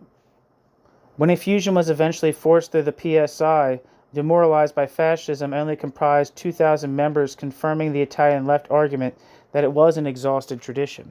End footnote. They felt that in the turn to these flexible tactics, the communist political program they had arrived at was in danger of being diluted or lost. But where this, in Germany, led to the final break with Bolshevism, in Italy it resulted in a total Bolshevization of the PCI. Ironically, it was the Italian left that had not only fought to make the Italian party Bolshevik, in terms of the perception of the meaning of that term, but had also insisted on the Comintern's disciplinary role in national sections. But now they were to become one of the main victims of that discipline. Their insistence that socialism was only possible if carried out on a world scale and led by an international revolutionary party, as well as their failure to see that the Comintern was largely dominated by Russia and used for its own national purposes, meant they still perceived the Comintern as this international and revolutionary agent. Ultimately, this meant that they were willing to accept the rigors of discipline to policies they totally opposed and indeed felt were betraying the communist program, in order to hold on for as long as possible. This even to the extent that Bordiga, despite his overall majority in the PCI, conceded leadership to a small faction of the party led by Gramsci, which was willing to obey Moscow and impose, quote, Bolshevization, end quote, on the party. Later, Bordiga and the fraction around Bordiga were forced out of the party they had created. Still, it would be many years before they fully identify Russia as capitalist.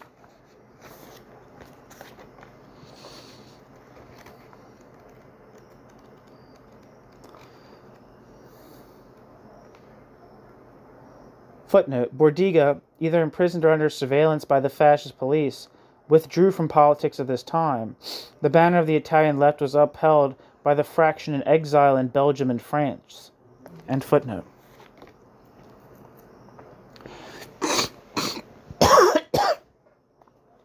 Bordiga's theory. So where the Germans, in their councilism, had taken an outright anti-Leninist stance, the Italian left took a much more Leninist approach. Indeed, when the Italian left had finally in exile started to question the nature of Russia. It was in a manner that seemed at first closer to that of Trotsky's, rather than the theories coming out of left communists elsewhere. Against the German left communists, they'd insisted that the argument that the Russian Revolution had been bourgeois from the start was a loss of the whole international perspective that had been shared by all the revolutionary fractions at the time. But whilst this point certainly allowed the Italians not to lose the revolutionary significance of October, their logic that if the revolution had been a proletarian revolution, the state was a proletarian state that had degenerated, had the downside of appearing to be a version of Trotsky's theory of a degenerated worker state.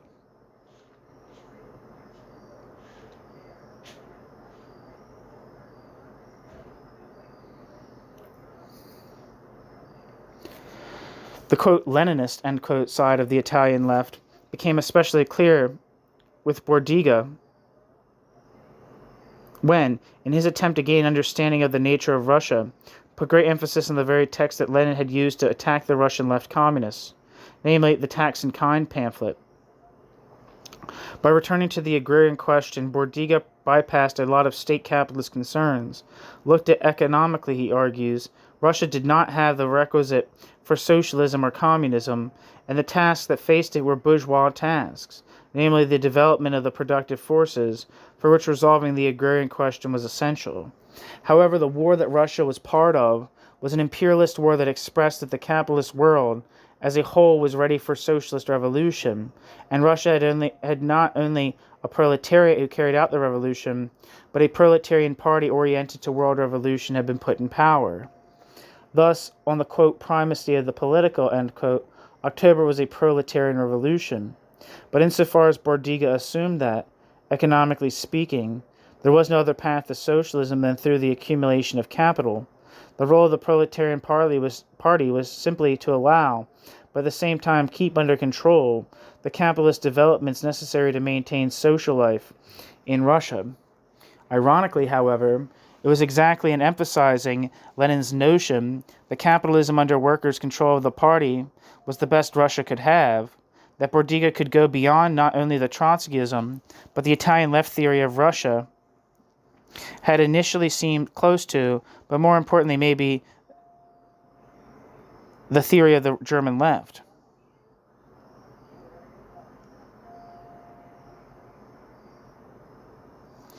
As was shown in the previous article of this series, Trotsky took the nationalization of land and industry as well as the monopoly on foreign trade as evidence for Russia in fact having the socioeconomic foundations for socialism.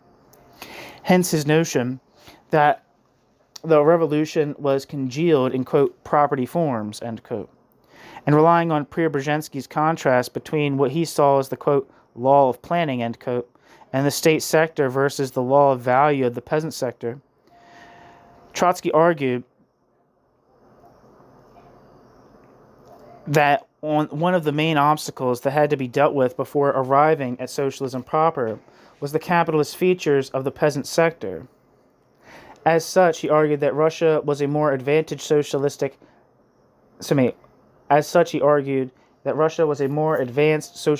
transitional economy. The German left, although different from Trotsky's view in the sense that they maintained that the revolution had been bourgeois from the start, was in essence very close to it. This was insofar as they, in line with the traditional state capitalist argument, saw Russia as a more advanced, concentrated version of capitalism, leading Matic virtually to go to a third system conception. Bordiga, exactly by returning to Lenin's emphasis on the political, could avoid going down that path. The clashes between the state industrial sector and the peasant sector was not, as Trotsky and Preobrazhensky had argued, the clash between socialism and capitalism. Rather, as Bordiga argued, it was the clash between capitalism and pre-capitalist forms. And here lay the originality of Bordiga's thought. Russia was indeed a transitional society, but transitional towards capitalism. For from having gone beyond capitalist laws and categories, as for instance Matic had argued, the distinctiveness of Russian capitalism lay in its lack of full development.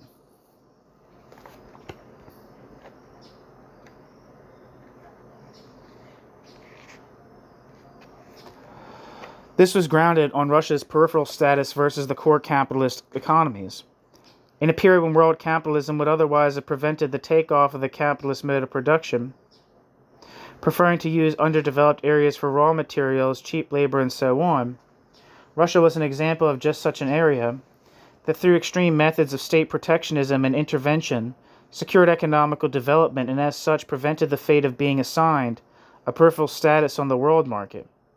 Is this role of the Bolsheviks as the enforcer of capitalist development that explains why the USSR became a model for elites in ex-colonial and otherwise less developed countries. The failure of both Trotsky and the German left to see this also showed up in their confusion with regard to Stalin's, quote, left turn, never having accepted the primitive socialist accumulation thesis of Preobrazhensky. Bordiga could make the rather obvious judgment that what Stalin carried out in the 30s, the forced collectivization of the peasants, and the 5-year plans, was a savage primitive capitalist accumulation, a, quote, Russian capitalism Mark II, end quote. Stalin's, quote, left turn, end quote, was then neither a product of his impulses nor represented him being forced to defend the, quote, socialist gains of the economy, end quote. Rather, it came from the pressing need for capital accumulation felt by Russia as a competing capitalist state, and the Stalinist excesses of the 30s, quote, literally a worker's hell, a carnage of human energy, end quote, were but a particular expression of the, quote, general universal conditions appropriate to the genesis of all capitalism, end quote. Bordiga.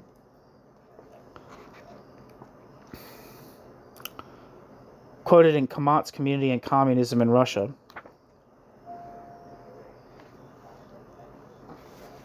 For Bordiga, once the proletarian political side went, what was striking was the continuity of the problems facing the emerging capitalism in Russia, whether its government be czarist or Stalinist, that of attempting to develop the capitalist mode of production in a backward country facing world imperialism.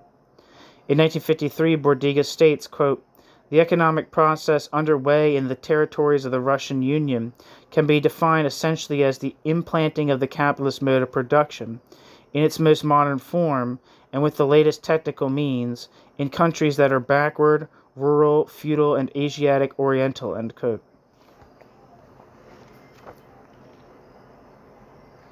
Bordiga. Indeed, as Bordiga recognized, the problems involved with the crash course in capitalist development that the Bolsheviks imposed also resulted in certain measures that were to obstruct the full expression of a capitalist development. Bordiga centered this on its inadequate resolution of the sine qua non of capitalism, the agrarian revolution. Despite its brutality, Bordiga noted that the collectivization process involved a compromise by which the peasants did not become entirely propertyless, but were allowed to retain a plot of land and sell its produce through market mechanisms. This, as Bordiga saw it, reproduced the capitalist form of the smallholder, but without the revolutionary progressive tendency to ruin and expropriate these producers, because, quote, the little that belongs to him is guaranteed by law. The collective farmer is therefore the incarnation of the compromise between the ex-proletarian state and the small producers passed on in perpetuity, end quote. While collectivization did produce the proletarians necessary for state industry, Soviet agriculture remained a hybrid form, an Achilles heel of the economy, never attaining full subordination to capitalist laws. This view of the Russian state being in the service of developing capitalism in Russia also allowed Bordiga to go beyond the forces on bureaucracy of Trotsky's theory, and its mirror in most state capitalist theories, such as the Germans, of identifying these new state officials as a new ruling class.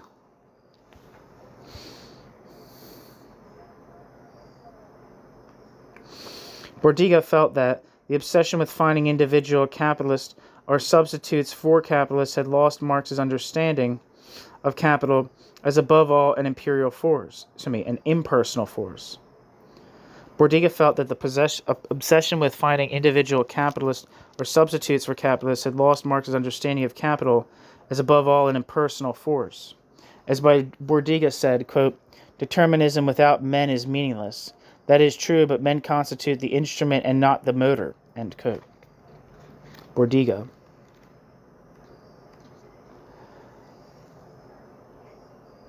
See Fundamentals of Communist Production and Distribution, Appel and Major, 1998, Movement for Workers' Councils. End footnote.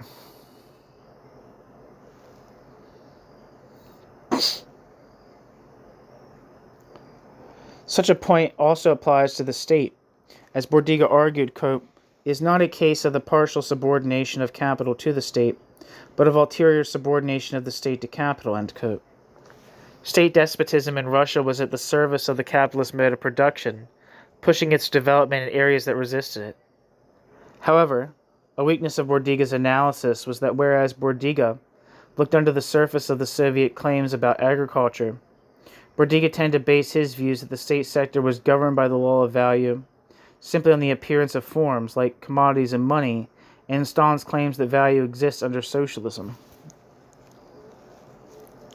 So, although the Italian left seemed at first closer to the Trotsky's notion of a degenerated worker state, it was through Bordiga's literal interpretation of Lenin on the Russian economy.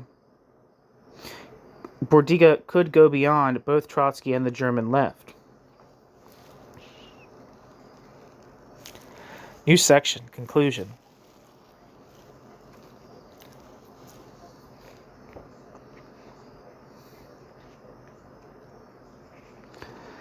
As stated in the introduction, any analysis of the Russian Revolution and the society that emerged from it cannot be separated from a conception of what communism is. Indeed, one way in which all the left communists, unlike Trotsky, could go beyond the Second International Marxism was by insisting that neither the transition to communism nor communism itself should in any way be identified with state control of the means of production. Indeed, nothing short of the proper socialization or communization would do. It was from this perspective that allowed them to distance themselves from and criticize Russia as being state capitalist, or as Bordiga put it, simply capitalist. However, with regard to their specific answers to the question of what a genuine communization process would have consisted in, the situation was slightly more ambiguous. The Germans, and to some extent the Russians, in their focus on the economic sphere, ultimately ended up with a notion of communism consisting in worker self-management.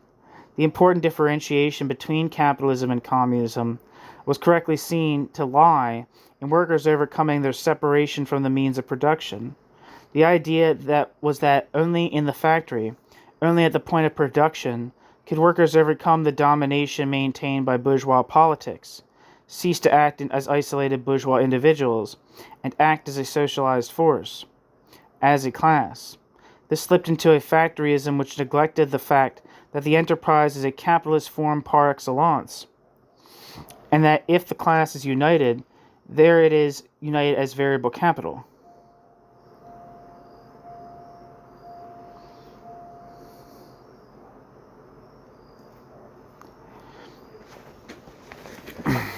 The important differentiation between capitalism and communism was correctly seen to lie in workers overcoming their separation from the means of production. The idea was that only in the factory, only at the point of production, could work overcome the domination maintained by bourgeois politics, cease to act as isolated bourgeois individuals, and act as a socialized force, as a class. This slipped into a factoryism which neglected the fact that the enterprise is a capitalist form par excellence, and that if the class is united, there it is united as variable capital in the factory. It was this councilist approach that led them to work out rather mathematical accounting schemes for how the transition to communism would work, and elaborate schemes for how the councils could link up.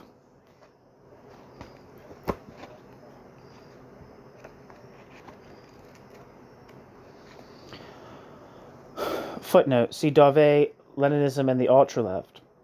For a critique of this piece, see David Adams. There's a piece, I can't remember what it's called, but it's by, I think it might be, I can't remember the full name, I think it's David Adams. But a critique of this misrepresentation of the views of the Council of Communists. Where am I? Back to the text.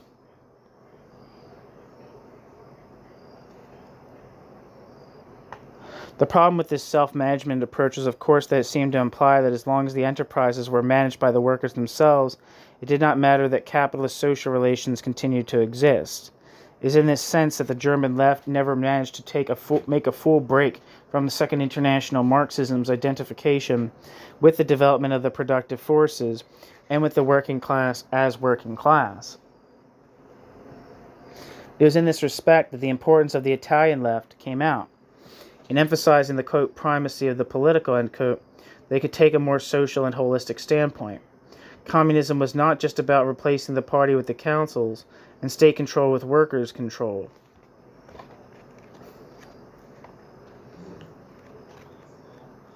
Footnote. One is not saying that communism can exist in one country or area before world revolution has generalized, but they can only say that revolution has triumphed there if a process of suppression of capitalist relations has begun. End footnote.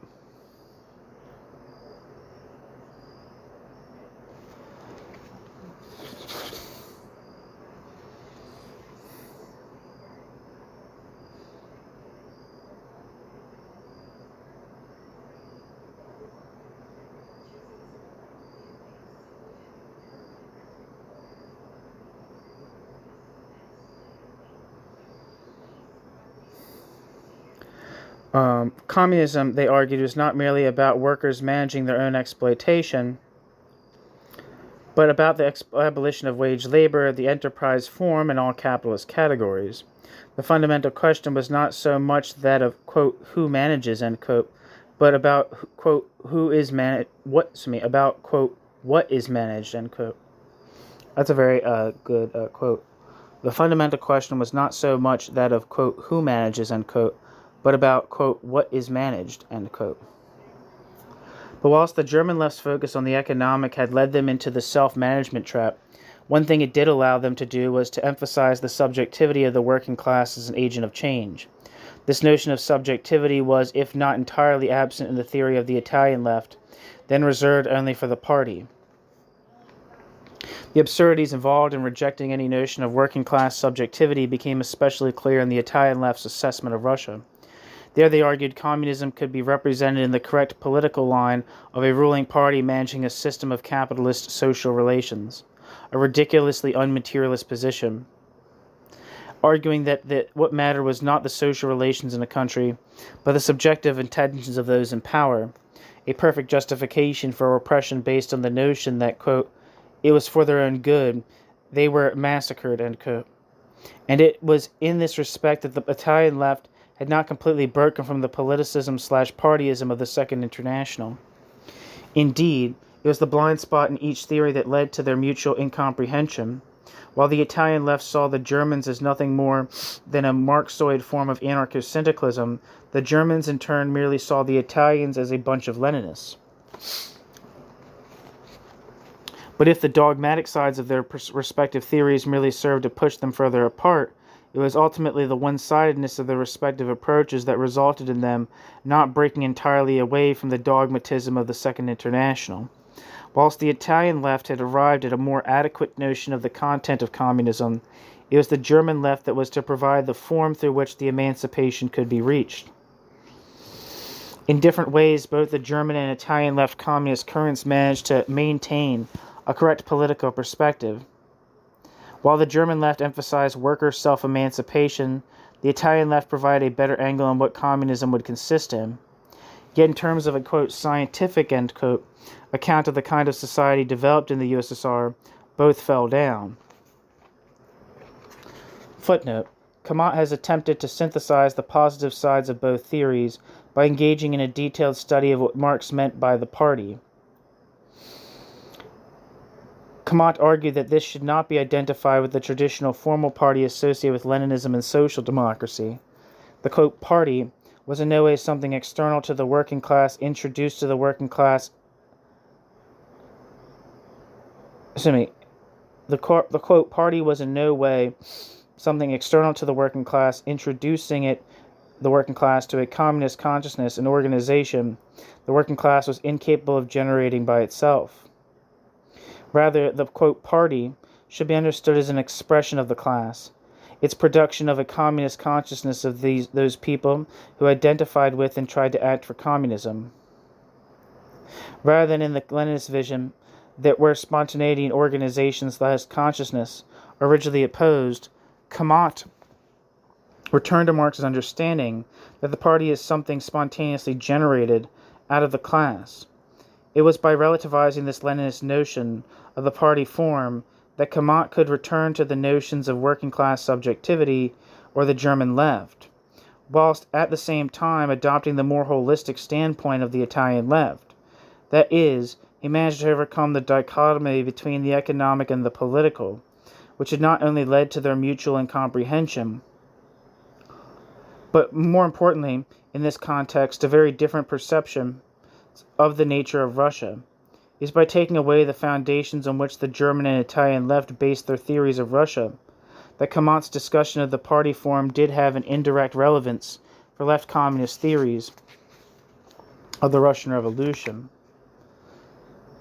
See Kamat's article, The Origin and Function of the Party Form, and footnote. On the one hand, the German left slipped into a conception of, quote, state capitalism that was not grounded in value. Without this essential category, they tended, like Tony Cliff and the Trotskyists, to see the USSR as a, quote, higher, crisis-free type of economy. Bordiga's theory, on the other hand, did not fall into the trap of seeing the USSR as a more advanced form of capitalism. Instead, Bordiga recognized that Russia was in transition towards capitalism. As we shall see, this is an important insight into understanding the nature of the USSR. But Bordiga did not really concern himself with value categories.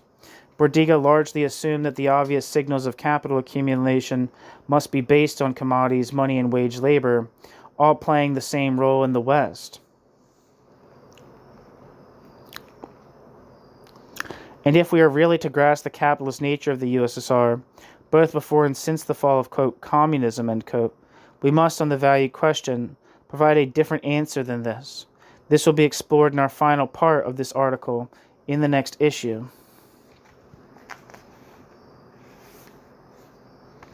The end of this section. Thank you so much for listening. This section has been titled Left Communism and the Russian Revolution. The next chapter is the final chapter, and it's titled Toward a Theory of the Deformation of Value, which is the subtitle of this entire book. What was the USSR? Towards a Theory of the Deformation of Value under State Capitalism by Aufheben. Thank you so much for listening.